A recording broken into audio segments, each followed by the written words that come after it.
ਰਾਮ ਸਰੂਪ ਅਣਖੀ ਦਾ novel ਪ੍ਰਤਾਪੀ ਦਾ 8ਵਾਂ ਅੰਕ।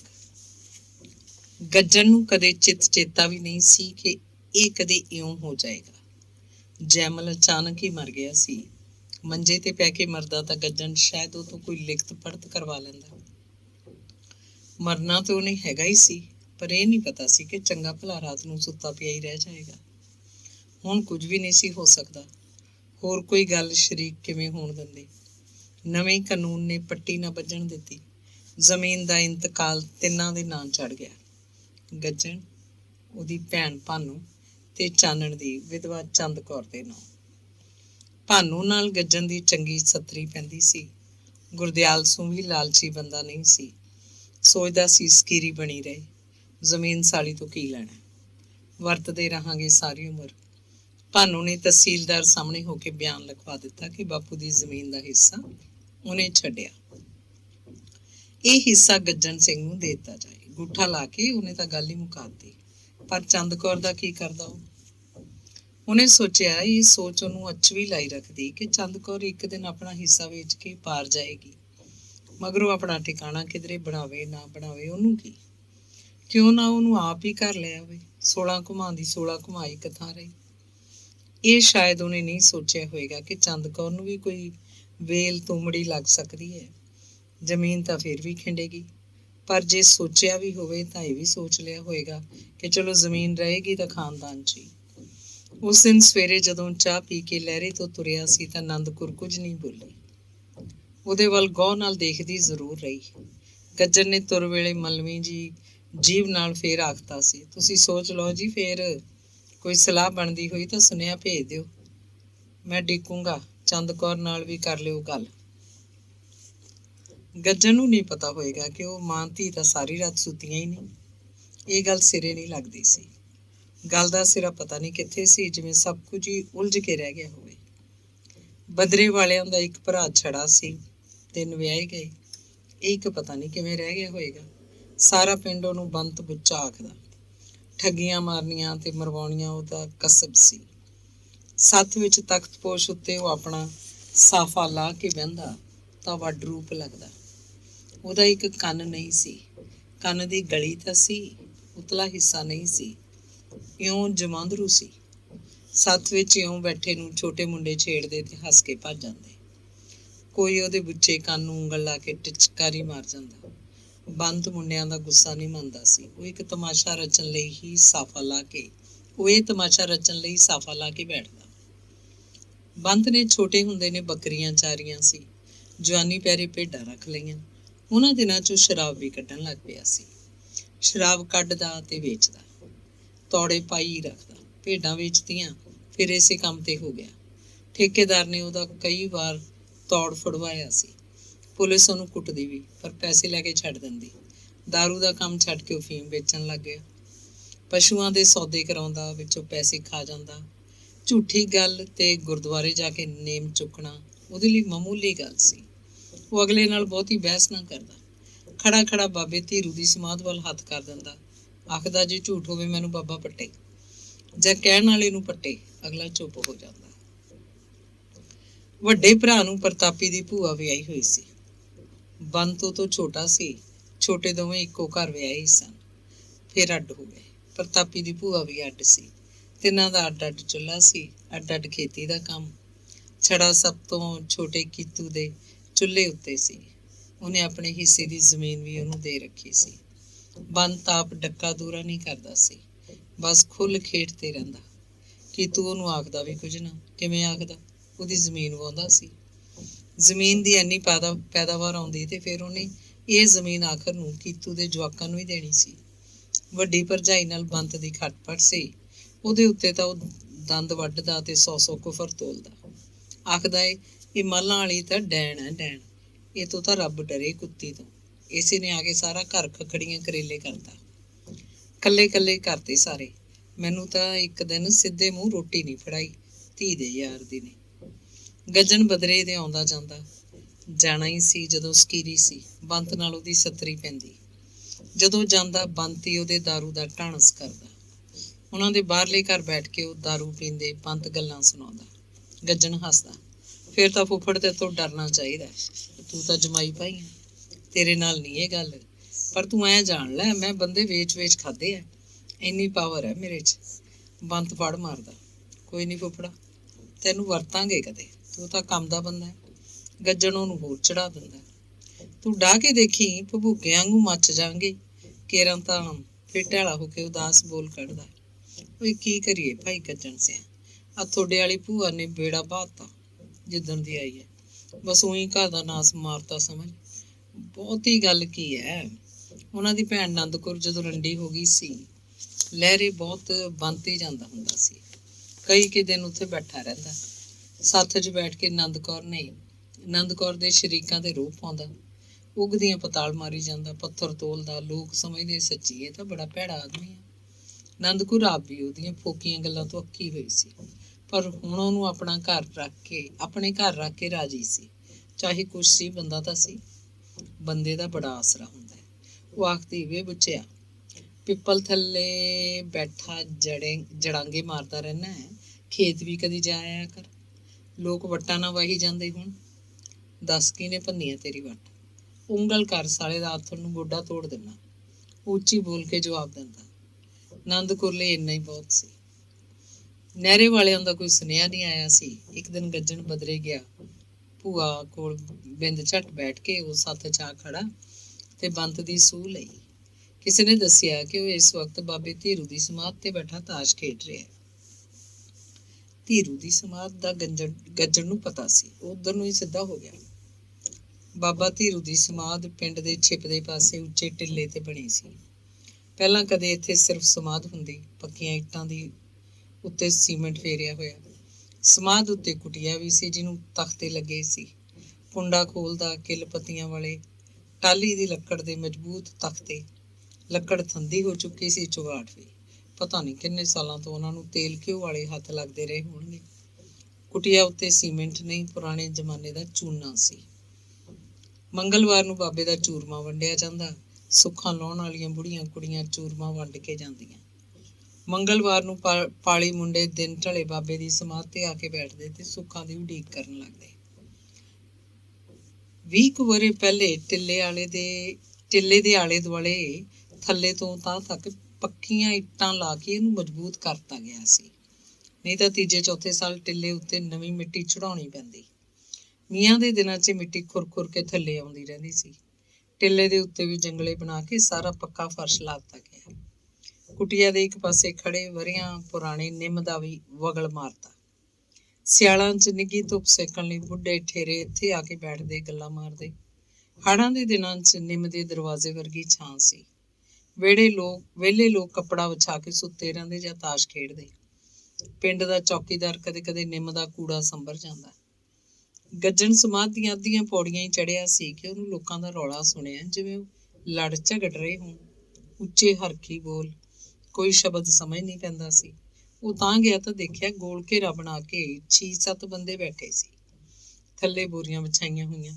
ਉਹ ਥਾਂ ਦੀ ਥਾਂ ਬੈਠੇ ਬੋਲ ਰਹੇ ਸਨ। ਸਿਰਫ ਸ਼ਬਦਾਂ ਦੀ ਲੜਾਈ। ਉਹ ਸਮਝ ਗਏ ਤਾਂ ਤਾਸ਼ ਦੀ ਝੂਠੀ ਮੁੱਠੀ ਦੀ ਲੜਾਈ ਹੈ। ਉਹਦੇ ਵੱਲ ਕਿਸੇ ਦੀ ਨਿਗਾਹ ਨਹੀਂ ਪਈ। ਉਹਨਾਂ ਦੇ ਬਿਲਕੁਲ ਨੇੜੇ ਜਾ ਖੜਾ ਤਾਂ ਵੀ ਉਹਨੂੰ ਕਿਸੇ ਨੇ ਨਹੀਂ ਬੁਲਾਇਆ। ਪਰ ਉਹਨੇ ਬੰਤ ਨੂੰ ਪਛਾਣ ਲਿਆ ਸੀ। ਉਹਦੇ ਮੋਢੇ ਤੇ ਹੱਥ ਧਰਿਆ ਤਾਂ ਉਹ ਗੱਜਣ ਨੂੰ ਪਛਾਣ ਕੇ ਖੜਾ ਹੋ ਗਿਆ। ਹੱਥ ਮਿਲਾਇਆ, ਸੁੱਖ ਸਾਂਦ ਪੁੱਛਣ ਲੱਗਿਆ। ਫਿਰ ਪੁੱਛਿਆ, ਕਦੋਂ ਆਇਆ? ਬਸ ਸਮਝ, ਸਿੱਧਾ ਹੀ ਤੁਰਿਆ ਹੁੰਦਾ, ਗੱਜਣ ਨੇ ਆਖਿਆ। ਬਸ ਇੱਕ ਬਿੰਦ ਠਹਿਰ, ਮੈਂ ਬਾਜੀ ਪੂਰੀ ਕਰ ਲਾਂ, ਫੇਰ ਚੱਲਦੇ ਆਂ ਘਰ ਨੂੰ। ਉਹ ਫੇਰ ਬੈਠ ਗਿਆ। ਸੁੱਟੇ ਪਏ ਪੱਤਿਆਂ ਨੂੰ ਹੱਥ ਲਾ ਕੇ ਦੇਖਣ ਲੱਗਿਆ। ਉਹਦੇ ਹੱਥ 'ਚ 3 ਪੱਤੇ ਸੀ। ਗੱਜਣ ਨੂੰ ਤਾਂ ਨਿੰਮ ਦੇ ਡਾਹਣੇ ਵੱਲ ਝਾਕ ਰਿਹਾ ਸੀ। ਬੰਤ ਨੇ ਸਰਾਂ ਦਾ ਹਿਸਾਬ ਕਰਕੇ ਆਪਣੀ ਥਾਂ ਤੇ ਆਪਣੇ ਨਾਲ ਬੈਠੇ ਬੰਦੇ ਨੂੰ ਬਿਠਾਇਆ ਤੇ ਖੜਾ ਹੋ ਗਿਆ। ਉਹ ਘਰ ਨੂੰ ਤੁਰ ਪਏ। ਰਾਹ 'ਚ ਬੰਤ ਉਹਨੂੰ ਫਸਲਬਾੜੀ ਦਾ ਪੁੱਛਣ ਲੱਗਿਆ। ਗੱਜਣ ਦਾ ਮਨ ਕਾਲਾ ਪਿਆ ਸੀ। ਉਹ ਚਾਹੁੰਦਾ ਸੀ ਉਹਨੂੰ ਆਪਣੇ ਮਨ ਦੀ ਗੱਲ ਆਖ ਦੇਵੇ, ਪਰ ਉਹਦੀ ਸੋਚ ਮੁੜਦੀ ਕਿ ਬੈਠ ਕੇ ਗੱਲ ਕਰਨੀ ਚਾਹੀਦੀ ਹੈ। ਇਹ ਕੋਈ ਨਿੱਕੀ ਮੋਟੀ ਗੱਲ ਨਹੀਂ, ਬਹੁਤ ਵੱਡਾ ਮਸਲਾ ਹੈ ਤੇ ਕੀ ਪਤਾ ਬੰਤ ਕੀ ਜਵਾਬ ਦੇ। ਹੋ ਸਕਦਾ ਉਹ ਗਾਲੀ ਪੈ ਜਾਏ। ਆਖਰ ਹੈ ਤਾਂ ਉਹਦੀ ਆਪਣੀ ਭਾਣਜੀ। ਪਰ ਉਹ ਆਪਣੇ ਪਿੰਡੋਂ ਧਾਰ ਕੇ ਹੀ ਤੁਰਿਆ ਸੀ ਕਿ ਬੰਤ ਲਾਲਚੀ ਬੰਦਾ ਹੈ। ਲਾਲਚ ਵਿੱਚ ਉਹ ਉੱਚਾ ਨੀਵਾਂ ਨਹੀਂ ਦੇਖਦਾ ਤੇ ਫਿਰ ਹੈ ਵੀ ਪਾਡਾ। ਉਹਦੀ ਤਾਰੀਫ ਕਰੋ, ਉਹ ਵੱਡੀਆਂ ਫੜਾ ਮਾਰਨ ਤੇ ਉਤਰ ਆਏਗਾ। ਬੰਤ ਉਹਨੂੰ ਕੀਤੂ ਦੇ ਘਰ ਲੈ ਗਿਆ। ਕਹਿੰਦਾ ਆਪਣੇ ਘਰ ਬੈਠਾਂਗੇ ਯਾਰ, ਆਪਦੀ ਬੁੱਕਲ 'ਚ। ਗੱਜਣ ਇਹੀ ਚਾਹੁੰਦਾ ਸੀ। ਕੀਤੂ ਘਰ ਨਹੀਂ ਸੀ। ਕੀਤੂ ਦੀ ਬਹੂ ਨੇ ਚਾਹ ਧਰ ਲਈ। ਚਾਹ ਪੀ ਕੇ ਬੰਤ ਪੁੱਛਣ ਲੱਗਿਆ, ਪਹਿਲਾਂ ਇਹ ਦੱਸ ਅੱਜ ਆਇਆ ਕਿਵੇਂ? ਬਸ ਊਂ ਹੀ ਚਿੱਤ ਕਰ ਆਇਆ। ਮੈਂ ਕਿਹਾ ਮਿਲ ਕੇ ਆਈਏ। ਗੱਜਣ ਇਸ ਢੰਗ ਨਾਲ ਬੋਲਿਆ ਜਿਵੇਂ ਉਹਦਾ ਇਹ ਅਸਲੀ ਜਵਾਬ ਨਾ ਹੋਵੇ। ਨਾ ਇੰਨੀ ਗੱਲ ਤਾਂ ਨਹੀਂ, ਵਿੱਚੋਂ ਕੋਈ ਹੋਰ ਗੱਲ ਹੈ?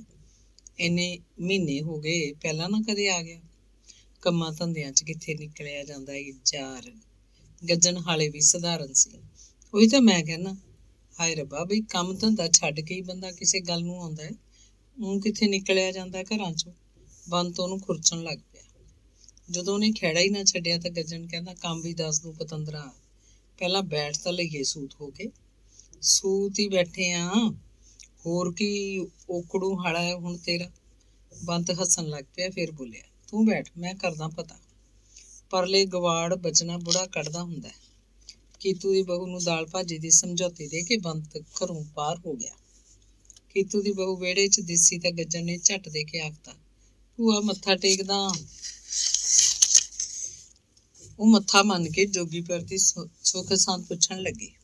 ਫਿਰ ਆਪ ਹੀ ਦੱਸਿਆ, ਚੰਦਕੁਰ ਤਾਂ ਹਾਲੇ ਬੈਠੀ ਹੈ ਭਾਈ, ਉਵੇਂ ਜਿਵੇਂ ਬਣਿਆ ਨਹੀਂ ਕੋਈ ਠਿਕਾਣਾ ਵਿਚਾਰੀ ਦਾ। ਕਿਵੇਂ ਕਰਨਗੇ ਭੂਆ, ਤੈਨੂੰ ਤਾਂ ਬਿੜਕ ਹੋਣੀ ਹੈ। ਦੇਖੋ ਭਾਈ ਕਿਸਮਤ ਉਹਦੀ। ਉਹ ਅੰਦਰ ਬੈਠਕ 'ਚ ਮੰਜੇ ਤੇ ਬੈਠਾ ਸੀ ਤੇ ਕੀਤੂ ਦੀ ਬਹੂ ਬਾਹਰ ਮੂਹਰੇ ਖੜੀ ਉਹਦੇ ਨਾਲ ਗੱਲਾਂ ਕਰ ਰਹੀ ਸੀ। ਗੱਲਾਂ ਮੁਕਾ ਕੇ ਕੀਤੂ ਦੀ ਬਹੂ ਨੇ ਆਪਣੇ ਆਟੇ ਵਾਲੇ ਹੱਥ ਝਾੜੇ ਤੇ ਸੁਬਾਤ ਵੱਲ ਜਾਣ ਲੱਗੀ। ਇੰਨੇ ਨੂੰ ਬੰਤ ਆ ਗਿਆ। ਡੱਬ 'ਚੋਂ ਬੋਤਲ ਕੱਢ ਕੇ ਬਿਨਾਂ ਤਖਤਿਆਂ ਦੀ ਅਲਮਾਰੀ 'ਚ ਰੱਖਤੀ। ਕਹਿੰਦਾ, ਦੇਖੋ ਕਹੀ ਜੀ ਨਿਕਲਦੀ ਹੈ, ਬੰਦਾ ਤਾਂ ਖਰਾ ਹੈ। ਤੂੰ ਹੁਣ ਇਹ ਕੰਮ ਛੱਡਤਾ? ਗੱਜਣ ਨੇ ਪੁੱਛਿਆ। ਕਿਹੜਾ? ਦਾਰੂ ਕੱਢਣ ਨੂੰ? ਆ ਕੰਜਰ ਦਾ ਬਾਈ ਵੈਰ ਬਾਹਲਾ ਕਰਨਾ ਪੈਂਦਾ ਹੈ, ਬਚਦਾ ਬਚਾਉਂਦਾ ਕੁਛ ਨਹੀਂ। ਕਦੇ ਕਦੇ ਕਰ ਵੀ ਲਈਦਾ, ਪਰ ਪਹਿਲਾਂ ਵਾਂਗੂ ਨਹੀਂ ਤਾਂ ਅੱਜ ਕਾਹਨੂੰ ਲਾਉਂਦੇ ਪੈਸੇ। ਬੈਠਕ 'ਚ ਇੱਧਰ ਉੱਧਰ ਗਲਾਸ ਭਾਲਦਾ ਉਹ ਬੋਲ ਰਿਹਾ ਸੀ। ਫਿਰ ਪਾਣੀ ਦਾ ਡੋਲੂ ਭਰ ਲਿਆਇਆ। ਗੰਢੇ ਤੇ ਅੰਬ ਦਾ ਅਚਾਰ ਵੀ। ਉਹ ਪੀਣ ਲੱਗੇ। ਸਾਉਣ ਦਾ ਮਹੀਨਾ ਸੀ। ਇੱਕ ਦਿਨ ਪਹਿਲਾਂ ਮੀਂਹ ਪੈ ਕੇ ਹਟਿਆ ਸੀ। ਉਸ ਦਿਨ ਹਵਾ ਵਗ ਰਹੀ ਸੀ, ਇਸ ਕਰਕੇ ਮੌਸਮ 'ਚ ਇੰਨੀ ਗਰਮੀ ਨਹੀਂ ਰਹਿ ਗਈ ਸੀ। ਉਹਨਾਂ ਨੇ ਮੰਜੇ ਬੈਠਕ ਦੇ ਬਾਹਰ ਮੂਹਰੇ ਕੱਢ ਲਏ। ਬੰਤ ਕਹਿੰਦਾ, ਅੰਦਰ ਤਾਂ ਐਵੇਂ ਬੈਠੇ ਰਹੀਏ ਯਾਰ, ਇੱਥੇ ਦੇਖ ਬਣਿਆ ਪਿਆ ਨਾ ਸ਼ਿਮਲਾ। ਉਹ ਦੋ ਪੈਗ ਲਾ ਚੁੱਕੇ ਸੀ। ਦਾਰੂ ਚੰਗੀ ਸੀ। ਬੰਤ ਨੇ ਗੱਲ ਉਧਰਿਆਈ, ਹਾਂ ਹੁਣ ਦੱਸ, ਹੁਣ ਤਾਂ ਸੂਤ ਹੋ ਲਏ ਆਪਾਂ, ਹੁਣ ਦੱਸ ਕੰਮ। ਮੈਂ ਤਾਂ ਬਸ ਇਸੇ ਕਰਕੇ ਆਇਆ ਤੇਰੇ ਕੋਲ, ਇਹ ਤੇਰੇ ਕਰਨ ਦਾ ਹੀ ਹੈ। ਤੂੰ ਮੂੰਹੋਂ ਵੀ ਫੁੱਟ, ਐਡੀ ਕਿਹੜਾ ਲੰਕਾ ਸਰ ਕਰਨੀ ਹੈ, ਸਭ ਹੋ ਜੂ, ਜਿੰਨੇ ਜੋਗੇ ਹੈਗੇ ਆ ਕਰਾਂਗੇ। ਬਸ ਐਂ ਸਮਝ ਲੈ ਵੀ ਤੈਥੋਂ ਬਿਨਾਂ ਇਹ ਕਹਾਣੀ ਸਿਰੇ ਲੱਗ ਹੀ ਨਹੀਂ ਸਕਦੀ। ਬੰਤ ਨੇ ਗਲਾਸਾਂ 'ਚ ਹੋਰ ਪਾਈ। ਫਿਰ ਪਾਣੀ ਪਾ ਕੇ ਕਹਿੰਦਾ, ਪਹਿਲਾਂ ਇਹ ਪੀ, ਅਜੇ ਕੁਛ ਕੱਚਾ ਹੈ। ਕੋਈ ਗੱਲ ਤੇਰੇ ਸੰਗ 'ਚ ਅੜੀ ਬੈਠੀ ਹੈ। ਫੇਰੇ ਦੇਣੀ ਅੰਦਰ ਜਾਊ ਤਾਂ ਗੱਲ ਬਾਹਰ ਆਊਗੀ ਤੇਰੇ ਢਿੱਡੋਂ। ਗੱਜਣ ਨੇ ਦਿਮਾਗ ਤੇ ਬੋਝ ਪਾਇਆ। ਹੁਣ ਤਾਂ ਆਖ ਹੀ ਦੇਵਾਂ, ਹੁਣ ਵੇਲਾ ਹੈ। ਉਹਨੇ ਗਲਾਸ ਖਾਲੀ ਕੀਤਾ ਤੇ ਕਹਿਣ ਲੱਗਾ, ਦੇਖ ਬੰਸਿਆ, ਤੇਰੀ ਭਾਣਜੀ ਹੈ ਤਾਂ ਮੇਰੀ ਵੀ ਕੁਛ ਲੱਗਦੀ ਹੈ। ਮੇਰਾ ਉਹ ਛੋਟਾ ਭਾਈ ਨਹੀਂ ਸੀ, ਮੇਰਾ ਤਾਂ ਪੁੱਤ ਸੀ ਪੁੱਤ। ਮੈਥੋਂ ਚੰਦਕੁਰ ਦਾ ਸੰਤਾਪ ਝੱਲਿਆ ਨਹੀਂ ਜਾਂਦਾ। ਜਾਂ ਤਾਂ ਉਹਦਾ ਠਿਕਾਣਾ ਹੋ ਜਾਂਦਾ ਕਿਧਰੇ। ਦੇਖ ਲਓ, ਮੁੜ ਕੇ ਉਹੀ ਦਿਨ ਆ ਗਏ। ਸਾਲ ਤੋਂ ਉੱਤੇ ਹੋ ਗਿਆ। ਉਹਦਾ ਕੁਛ ਕਰੀਏ ਆਪਾਂ, ਕੀ ਕਰੀਏ ਯਾਰ? ਕੰਜਰ ਦਾ ਕੰਜਰ ਕੋਈ ਧਾਈ ਨਹੀਂ ਧਰਦਾ। ਬਥੇਰਾ ਫਿਰ ਲਿਆ ਮੈਂ ਤਾਂ, ਕੁਮਾਰਾ ਮੁੰਡਾ ਤਾਂ ਕੋਈ ਮਿਲਦਾ ਹੀ ਨਹੀਂ। ਕੋਈ ਦਹਾਜੂ ਬਸ਼ੱਕ ਟੱਕਰ ਜੇ। ਦਹਾਜੂ ਵੀ ਗਾਹਾਂ ਜਵਾਕਾਂ ਵਾਲੇ ਮਿਲਦੇ ਆ। ਭੈਣ ਸਾਡੀ ਕਹਿੰਦੀ ਇਹ ਨਹੀਂ ਕਰਨਾ। ਚੰਦਕੁਰ ਕੀ ਆਖਦੀ ਹੈ? ਗੱਜਣ ਨੇ ਪੁੱਛਿਆ। ਉਹਨੇ ਵਿਚਾਰੀ ਨੇ ਕੀ ਆਖਣਾ ਹੈ? ਉਹਨੂੰ ਤਾਂ ਜਿੱਥੇ ਬਿਠਾ ਦਿਆਂਗੇ ਬੈਠ ਜੂਗੀ, ਉਹ ਤਾਂ ਗਊ ਹੈ। ਤਾਂ ਫਿਰ ਮੇਰਾ ਤਾਂ ਇਹੀ ਹੈ ਕੰਮ। ਬਸ ਇਸੇ ਕਰਕੇ ਆਇਆ ਤੇਰੇ ਕੋਲ। ਕਿਵੇਂ? ਮੇਰੀ ਅਕਲ 'ਚ ਬੈਠੀ ਨਹੀਂ ਤੇਰੀ ਗੱਲ। ਬੰਤ ਨੇ ਆਪਣਾ ਸਿਰ ਗੱਜਣ ਵੱਲ ਖਾਸਾ ਹੀ ਝੁਕਾ ਲਿਆ। ਬਸ ਇਹੀ ਬਈ, ਤੂੰ ਆਪਦੀ ਭੈਣ ਨੂੰ ਮਨਾ, ਤੂੰ ਸਭ ਕਰ ਸਕਦਾ। ਗੱਜਣ ਹੌਲੀ ਹੌਲੀ ਬੋਲ ਰਿਹਾ ਸੀ। ਬੰਤ ਸਿੱਧਾ ਹੋ ਕੇ ਬਹਿ ਗਿਆ। ਉੱਚਾ ਬੋਲ ਕੱਢਿਆ, ਗੱਜਣਾ, ਅੱਜ ਕਹਾਣੀਆਂ ਬਹੁਤ ਪਾਉਣਾ ਯਾਰ। ਸਿੱਧੀ ਗੱਲ ਆਖ ਜੋ ਹੈ ਕੋਈ। ਸਿੱਧੀ ਗੱਲ ਤਾਂ ਇਹ ਹੈ ਫਿਰ ਵੀ ਮੈਂ ਉਹ ਸੱਚਾ ਪਾਤਸ਼ਾਹ ਦੇਖਦਾ, ਚੰਦ ਕੌਰ ਨੂੰ ਪ੍ਰਤਾਪੀ ਨਾਲੋਂ ਉੱਤੋਂ ਦੀ ਰੱਖੂ। ਤੂੰ ਇਹ ਸਿਰੇ ਲਾ ਦੇ, ਤੂੰ ਲਾ ਸਕਦਾ। ਬਸ ਤੇਰੇ ਕਰਨ ਦੀ ਗੱਲ ਹੈ। ਮੈਂ ਸਾਰੀ ਉਮਰ ਤੇਰੇ ਪੈਰ ਧੋ ਪੀਊਂਗਾ। ਗੱਜਣ ਅੱਧਕੂ ਦਾ ਹੋ ਕੇ ਬੈਠ ਗਿਆ। ਬੰਤ ਨੇ ਸਿਰ ਦਾ ਸਾਫਾ ਲਾ ਲਿਆ, ਕੇਸਾਂ 'ਚ ਖੁਰਕ ਕਰਨ ਲੱਗਿਆ। ਫਿਰ ਬੁੱਚੇ ਕੰਨ ਦੀ ਗਲੀ 'ਚ ਚੀਚੀ ਪਾਈ ਤੇ ਗੱਜਣ ਨਾਲ ਕਣਖਾ ਝਾਕਿਆ। ਗੱਜਣ ਨੂੰ ਉਹ ਤੋਂ ਡਰ ਲੱਗ ਰਿਹਾ ਸੀ, ਪਤਾ ਨਹੀਂ ਹੁਣ ਕੀ ਬੋਲੇਗਾ। ਬੰਤ ਬੋਲਿਆ, ਮੇਰੀ ਤਾਂ ਲੈ ਗਈ ਸਾਰੀ। ਇਹ ਕੀ ਸੋਚਿਆ ਤੈਨੂੰ ਨਹੀਂ ਪਸੰਦ ਤਾਂ ਛੱਡ ਦਿੰਨੇ ਆ ਖਿਆਲ। ਗੱਜਣ ਜਿਵੇਂ ਭੈ ਮੰਨ ਗਿਆ ਹੋਵੇ। ਬੰਤ ਦਾਲ ਦੀ ਕੌਲੀ ਲੈਣ ਚਲਾ ਗਿਆ। ਗੱਜਣ ਧਰਤੀ 'ਚ ਨਿੱਗਰਨ ਵਾਲਾ ਹੋਇਆ ਬੈਠਾ ਸੀ। ਉਹਦੀ ਸੱਚਮੁੱਚੀ ਸਾਰੀ ਉਤਰ ਗਈ, ਜਿਵੇਂ ਦਾਰੂ ਨਹੀਂ ਇਹ ਫੋਕਾ ਪਾਣੀ ਸੀ।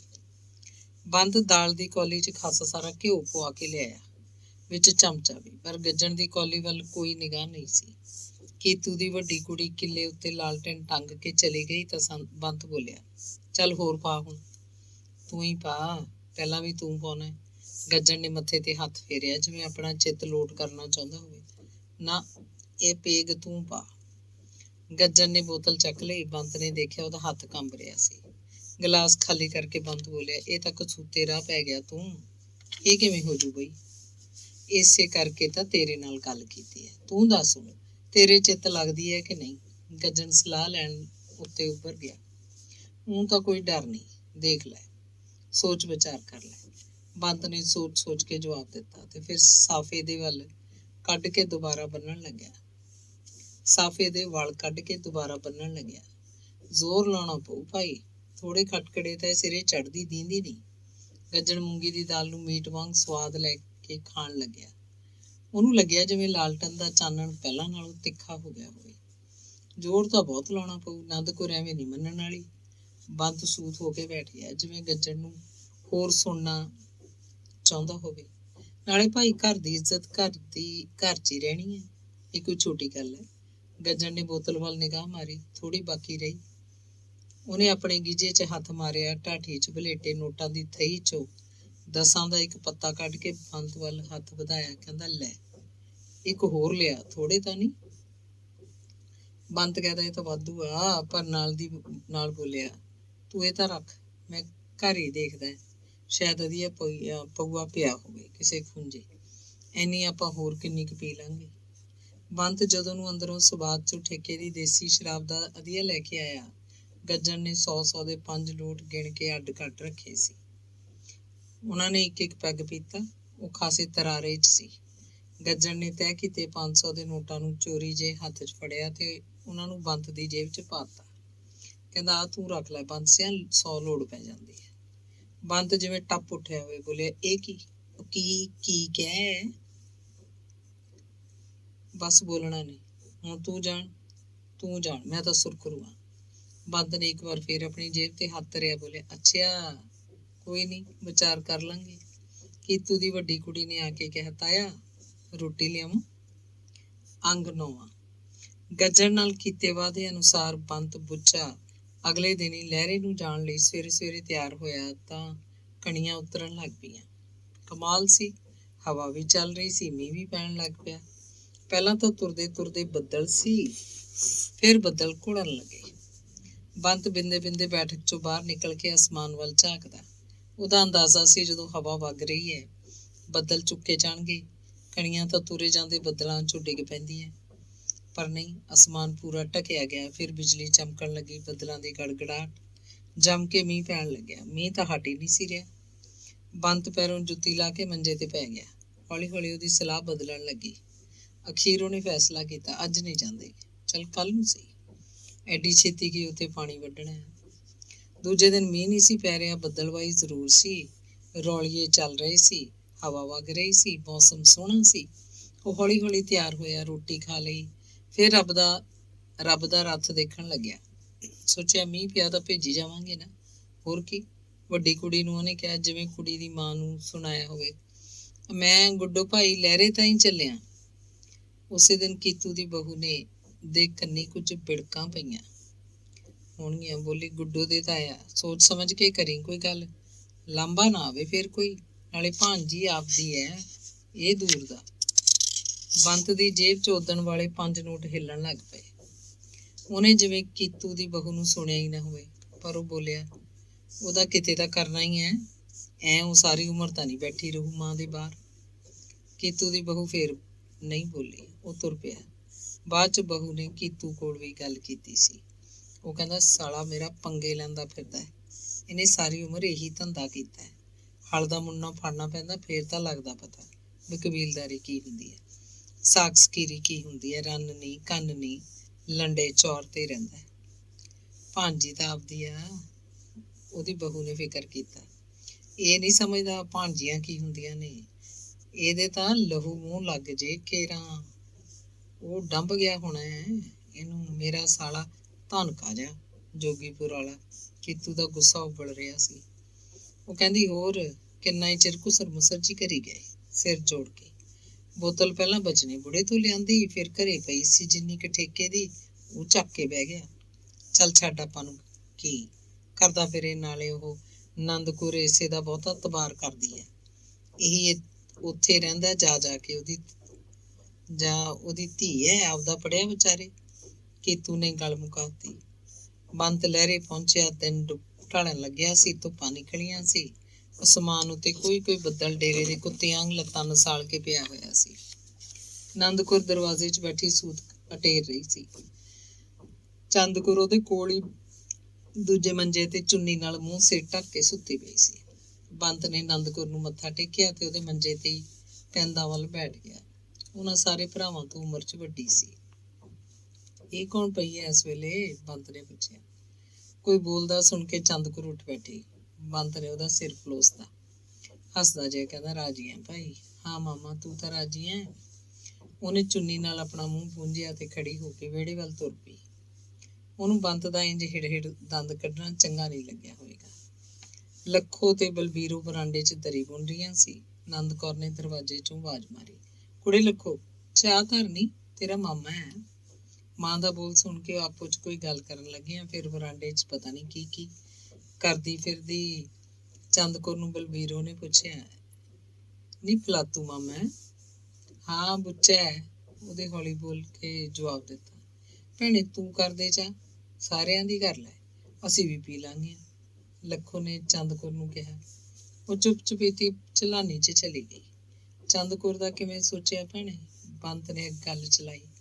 ਕੀ ਦੱਸਾਂ ਬੁੱਚਿਆ, ਕਿਧਰੇ ਹੱਥ ਨਹੀਂ ਪੈਂਦਾ। ਉਧਰ ਬਲਬੀਰੋ ਉਤਾਰ ਹੁੰਦੀ ਜਾਂਦੀ ਹੈ। ਮੰਗਣ ਵਿਆਹੁਣ ਦੀ ਉਮਰ ਤਾਂ ਇਹਦੀ ਟੱਪ ਗਈ ਸਮਝ। ਇਹ ਘਰੋਂ ਤੁਰੇ ਤਾਂ ਲੱਖੋ ਦਾ ਸੋਚੀਏ, ਹੋਰ ਮੰਗਣ ਵਿਆਹੁਣ ਵਾਲੀ ਤਾਂ ਲੱਖੋ ਹੋਈ ਪਈ ਹੈ। ਧੀਆਂ ਦਾ ਫਿਰ ਐਂ ਹੀ ਹੁੰਦਾ ਹੈ, ਕੌੜੀ ਵੇਲ ਵਾਂਗੂ ਵੱਧਦੀਆਂ ਨੇ। ਬੰਤ ਨੇ ਵੀ ਚਿੰਤਾ ਜ਼ਾਹਰ ਕੀਤੀ। ਤੂੰ ਘਰ ਬੁੱਚਿਆ ਕੋਈ ਹੀਲਾ, ਤੂੰ ਤਾਂ ਫਿਰਨ ਤੁਰਨ ਵਾਲਾ ਆਦਮੀ ਹੈ। ਮੈਂ ਇੱਕ ਗੱਲ ਕਹਾਂ ਭੈਣੇ? ਹਾਂ। ਨੰਦਕੌਰ ਨੇ ਟੇਰਨ ਥੰਮ ਲਿਆ। ਇਹਨੂੰ ਚੁੱਪ ਕਰਕੇ ਜੋਗੀਪੁਰ ਤੋਰ ਦੇ, ਪਾਉਂਦਾ ਨਾ ਪੁੱਛ, ਨਾ ਹਿੰਗ ਲੱਗੇ ਨਾ ਫਟਕੜੀ। ਉੱਥੇ ਆਪਦੀ ਕਿਸਮਤ ਭੋਗੂਗੀ। ਸਾਊ ਟੱਬਰ ਹੈ ਉਹਨਾਂ ਦਾ, ਗੱਜਣ ਤੇ ਪ੍ਰਤਾਪੀ ਇਹਨੂੰ ਸਾਂਭ ਲੈਣਗੇ। ਉਹਨਾਂ ਦੀ ਵੀ ਕੁਛ ਲੱਗਦੀ ਹੈ। ਬਸ ਮੇਰੀ ਮੰਨ ਤੂੰ ਇਹੀ ਕਰ। ਬੰਦ ਨੇ ਪੂਰੀ ਭਰਤੀ ਦਿੱਤੀ। ਗੱਜਣ ਤਾਂ ਖੈਰ ਸਾਂਭ ਲਓ, ਦੋ ਕਿਹੜਾ ਹੁੰਦੀਆਂ ਨੇ, ਪਰ ਪ੍ਰਤਾਪੀ ਦੇ ਜਵਾਕ ਨੇ। ਜਵਾਕ ਨਾ ਹੁੰਦੇ ਤਾਂ ਗੱਲ ਖਾਨੇ ਵੜਦੀ ਸੀ ਵੀ ਲਾਦ ਖਾਤਰ ਲੈ ਗਿਆ ਦੂਜੀ ਨੂੰ। ਨੰਦਕੁਰ ਕਿੱਦਣ ਦੀ ਇਹ ਸੋਚੀ ਜਾਂਦੀ ਹੋਏਗੀ। ਜਵਾਕ ਤਾਂ ਨਿਆਣੇ ਨੇ, ਵੱਡਾ ਮੁੰਡਾ 11-12 ਸਾਲ ਦਾ ਮਸਾਂ ਹੋਣਾ। ਰਹੀ ਗੱਲ ਪ੍ਰਤਾਪੀ ਦੀ, ਉਹਦੀ ਨਾ ਸੋਚ ਤੂੰ। ਜਦੋਂ ਬੰਦਾ ਚਾਹੁੰਦਾ ਹੋਵੇ ਤੀਵੀਂ ਦੀ ਕੀ ਮਜਾਲ ਹੈ, ਉਲਟ ਚੱਲੇ। ਉਹ ਤੁਹਾਡੇ ਕੋਲ ਆਇਆ ਸੀ ਕੋਈ ਜੋਗੀਪੁਰ ਵਾਲਿਆਂ ਦਾ? ਨੰਦਕੌਰ ਨੇ ਪੁੱਛਿਆ। ਆਇਆ ਤਾਂ ਕੋਈ ਨਹੀਂ, ਪਰ ਗੱਲ ਪਹੁੰਚੀ ਹੈ ਉੱਥੇ। ਗੱਲ ਤਾਂ ਇੱਥੇ ਵੀ ਪਹੁੰਚ ਗਈ, ਨੰਦਕੌਰ ਨੇ ਦੱਸਿਆ। ਇੱਥੇ ਕੌਣ ਆਇਆ ਸੀ? ਗੱਜਣ ਆਪ ਆ ਕੇ ਗਏ। ਤਾਂ ਫਿਰ ਮੈਂ ਦੱਸ ਦਿੰਦਾ, ਉੱਥੇ ਬਦਰੇ ਵੀ ਗੱਜਣ ਹੀ ਆਇਆ ਸੀ। ਮੇਰੇ ਨਾਲ ਸਾਰੀ ਕਹਾਣੀ ਫਿੱਟ ਕਰਕੇ ਗਿਆ। ਬੰਤ ਨੇ ਸਭ ਦੱਸਤਾ। ਨੰਦਕੌਰ ਨੇ ਸੂਤ ਤੇ ਅਟੇਰਨ ਪਰਾਂ ਕਰਤੇ। ਬੰਤ ਨੂੰ ਕਹਿੰਦੀ, ਬੈਠਕ 'ਚ ਆ ਜਾ। ਦਰਵਾਜ਼ੇ 'ਚ ਕੀਤੀ ਗੱਲ ਤਾਂ ਬੀਹੀ ਤੱਕ ਜਾਂਦੀ ਆ। ਛੋਟੀ ਕੁੜੀ ਲੱਖੋ ਚਾਹ ਲੈ ਕੇ ਆ ਗਈ। ਗੜਵੀ ਤੇ ਗਲਾਸ ਥੱਲੇ ਰੱਖ ਕੇ ਉਹਨੇ ਆਪਣੀ ਚੁੰਨੀ ਦੰਦਾਂ 'ਚ ਘੁੱਟ ਲਈ। ਉਹਦੀਆਂ ਅੱਖਾਂ ਹੱਸ ਰਹੀਆਂ ਸੀ। ਬੰਤ ਕਹਿੰਦਾ, ਵੱਡਾ ਗਲ ਹੱਸੀ ਜਾਨੀ ਹੈ। ਕੁੜੀ ਤੋਂ ਰੁਕਿਆ ਨਾ ਗਿਆ, ਉੱਚੇ ਹਾਸੇ ਨਾਲ ਬੈਠਕ ਭਰ ਗਈ। ਹੱਸਦੀ ਹੱਸਦੀ ਬੋਲੀ, ਪੱਕੀ ਗੱਲ ਹੈ, ਮੈਂ ਬਲਬੀਰੋ ਨੂੰ ਪਹਿਲਾਂ ਆਖਤਾ ਸੀ ਵੀ ਮਾਮਾ ਚੱਕੀ 'ਚੋਂ ਹੀ ਬੈਠਾ ਹੋ। ਬੇਬੇ ਤਾਂ ਮਾਂ ਨੂੰ ਜੰਮੀ ਨਹੀਂ। ਦੇਖੋ ਇਹ ਕੱਲ ਦੀ ਕੁੜੀ ਕਿੰਨਾ ਬੋਲਦੀ ਹੈ, ਬੰਤ ਨੇ ਕਿਹਾ ਤੇ ਡਰਾਵਾ ਦਿੱਤਾ। ਤੈਨੂੰ ਇਹੋ ਜਿਹੀ ਸੱਸ ਟੋਲ ਕੇ ਦਊਂ, ਸਾਰੀ ਆ ਤਿੜਕ ਧਾਂਸ ਨਾ ਕੱਢੀ ਤੇਰੀ, ਸੁਣ ਗਿਆ? ਆਪਦੀ ਸੱਸ ਵੀ ਟੋਲ ਲੈਂਦਾ ਕੋਈ, ਐਡਾ ਤੇਜ਼। ਲੱਖੋ ਹੱਡ ਤੇ ਮਾਰ ਕੇ ਭੱਜ ਗਈ। ਖੜ ਤੇਰੀ ਸੱਸ ਨਾਲ ਲੈ ਲਾਂ ਫੇਰੇ, ਬੰਤ ਨੇ ਵਿਉਹ ਲਾਈ। ਚਾਹ ਪੀ ਕੇ ਬੰਤ ਕਹਿੰਦਾ, ਮੈਂ ਕੁੜੀਆਂ ਨਾਲ ਮੜਕਦਾ ਜਾ ਕੇ, ਤੂੰ ਚੰਦ ਕੌਰ ਕੋਲ ਗੱਲ ਤੋਰ, ਇੱਥੇ ਸੱਦ ਲੈ, ਜਿਵੇਂ ਉਹ ਅੱਜ ਹੀ ਗੱਲ ਸਿਰੇ ਲਾਉਣਾ ਚਾਹੁੰਦਾ ਹੋਵੇ। ਬੰਤ ਉੱਠਿਆ ਤਾਂ ਆਨੰਦ ਕੌਰ ਨੇ ਆਵਾਜ਼ ਮਾਰੀ, ਕੁੜੇ ਚੰਦ ਕੁਰੇ, ਆ ਭਾਂਡੇ ਲੈ ਜਾ ਭਾਈ ਚਾਹ ਵਾਲੇ। ਮਾਂ ਨੇ ਚੰਦ ਕੌਰ ਨੂੰ ਮੰਜੇ ਤੇ ਬਿਠਾ ਲਿਆ, ਸਾਰੀ ਗੱਲ ਦੱਸੀ। ਉਹ ਮਾਂ ਦੇ ਮੂੰਹ ਵੱਲ ਲਗਾਤਾਰ ਝਾਕੀ ਜਾ ਰਹੀ ਸੀ। ਮਾਂ ਚੁੱਪ ਹੋਈ ਤਾਂ ਚੰਦ ਕੌਰ ਨੇ ਪੁੜਪੁੜੀਆਂ ਉੱਤੇ ਹਥੇਲੀਆਂ ਧਰ ਕੇ ਸਿਰ ਨੀਵਾਂ ਕਰ ਲਿਆ। ਉਹਦੇ ਹੰਝੂ ਧਰਤੀ ਤੇ ਤਿਪ ਤਿਪ ਕਰਕੇ ਡਿੱਗਣ ਲੱਗੇ। ਮੂੰਹੋਂ ਕਾਲਜੇ ਛੁਰੀਆਂ ਵੱਜਣ ਲੱਗੀਆਂ, ਆਵਾਜ਼ਾਂ ਨਿਕਲ ਰਹੀਆਂ ਸੀ। ਆਨੰਦ ਕੌਰ ਦਾ ਚਿੱਤ ਵੀ ਭੈੜਾ ਹੋ ਗਿਆ, ਕਹਿਣ ਲੱਗੀ, ਤੇਰੀ ਮਰਜ਼ੀ ਨਾਲ ਹੀ ਹੋਊ ਭਾਈ ਸਾਰੀ ਗੱਲ, ਤੂੰ ਨਹੀਂ ਚਾਹੁੰਦੀ ਤਾਂ ਆਪਾਂ ਨਹੀਂ ਕਰਦੇ, ਪਰ ਡੱਡੇ ਸਮਝ ਸੋਚ ਲੈ। ਉਧਰ ਲੱਖੋ ਤੇ ਬਲਬੀਰ ਨੇ ਉੱਚਾ ਉੱਚਾ ਬੋਲ ਕੇ ਬੰਤ ਨੂੰ ਬੰਦਲਾ ਰੱਖਿਆ ਸੀ। ਆਨੰਦ ਕੌਰ ਕੁੜੀ ਨੂੰ ਉਵੇਂ ਜਿਵੇਂ ਰੋਂਦੀ ਤਸਿਆਂਦੀ ਛੱਡ ਕੇ ਬਰਾਂਡੇ ਵੱਲ ਆ ਗਈ। ਬੰਤ ਨੂੰ ਫੋਕਾ ਫੋਕਾ ਝਿੜਕਣ ਲੱਗੀ, ਇਹਨਾਂ ਨੂੰ ਛੇੜਦਾ ਕਾਹਨੂੰ ਹੁੰਦਾ, ਨਾਲੇ ਫਿਰ ਸੁਣਦਾ। ਆਹ ਚਕਚੂੰਦਰ ਜੀ ਬਾਹਲੀ ਮਾੜੀ ਆ ਲੱਖੋ। ਆਨੰਦ ਕੌਰ ਆਈ ਤੋਂ ਬੰਤ ਨੇ ਜਿਵੇਂ ਖਹਿੜਾ ਛੁਡਾਇਆ ਹੋਵੇ। ਉਹ ਆਨੰਦ ਕੌਰ ਨੂੰ ਵਿਹੜੇ 'ਚ ਇੱਕ ਖੁੰਝੇ ਲੈ ਗਿਆ ਤੇ ਪੁੱਛਿਆ, ਕੀ ਬੋਲਦੀ ਹੈ? ਬੋਲੀ ਤਾਂ ਕੁਛ ਨਹੀਂ, ਰੋਈ ਜਾਂਦੀ ਹੈ। ਫਿਰ ਆਨੰਦ ਕੌਰ ਕਹਿੰਦੀ, ਗੱਲ ਉਹਦੇ ਢਿੱਡ 'ਚ ਪਾਤੀ, ਹੁਣ ਖੁਜਲੀ ਜਾਊਗੀ, ਤੂੰ ਅੱਜ ਇੱਥੇ ਹੀ ਰਹਿ, ਹੁਣ ਕੱਲ ਨੂੰ ਗੱਲ ਕਰਾਂਗੇ ਇਹਦੇ ਨਾਲ, ਉਦੋਂ ਤਾਈਂ ਇਹ ਮਨ ਨੂੰ ਇੱਕ ਪਾਸੇ ਲਾ ਲੂਗੀ। ਉਹ ਕਹਿੰਦਾ, ਮੈਂ ਕਾਹਨੂੰ ਜਾਣਾ, ਹੁਣ ਗੱਲ ਤਾਂ ਨਿਬੇੜਾ ਹੋਊ, ਤੂੰ ਮੈਂ ਜਾਊਂ, ਮੈਂ ਤਾਂ ਭੈਣੇ, ਮੈਨੂੰ ਤਾਂ ਤੇਰੇ ਨਾਲੋਂ ਵੱਧ ਦੁੱਖ ਹੈ, ਇਹਦਾ ਮੁੱਕੇ ਤਾਂ ਬਲਬੀਰੋ ਦਾ ਸੋਚੀਏ। ਬੰਦ ਨੇ ਝੂਠੀ ਮੂਠੀ ਦਾ ਬੋਲ ਭਾਰੀ ਕਰ ਲਿਆ। ਆਥਣ ਵੇਲਾ ਹੁੰਦਾ ਜਾ ਰਿਹਾ ਸੀ, ਪਸ਼ੂ ਬਾਹਰੋਂ ਆਉਣ ਲੱਗ ਪਏ।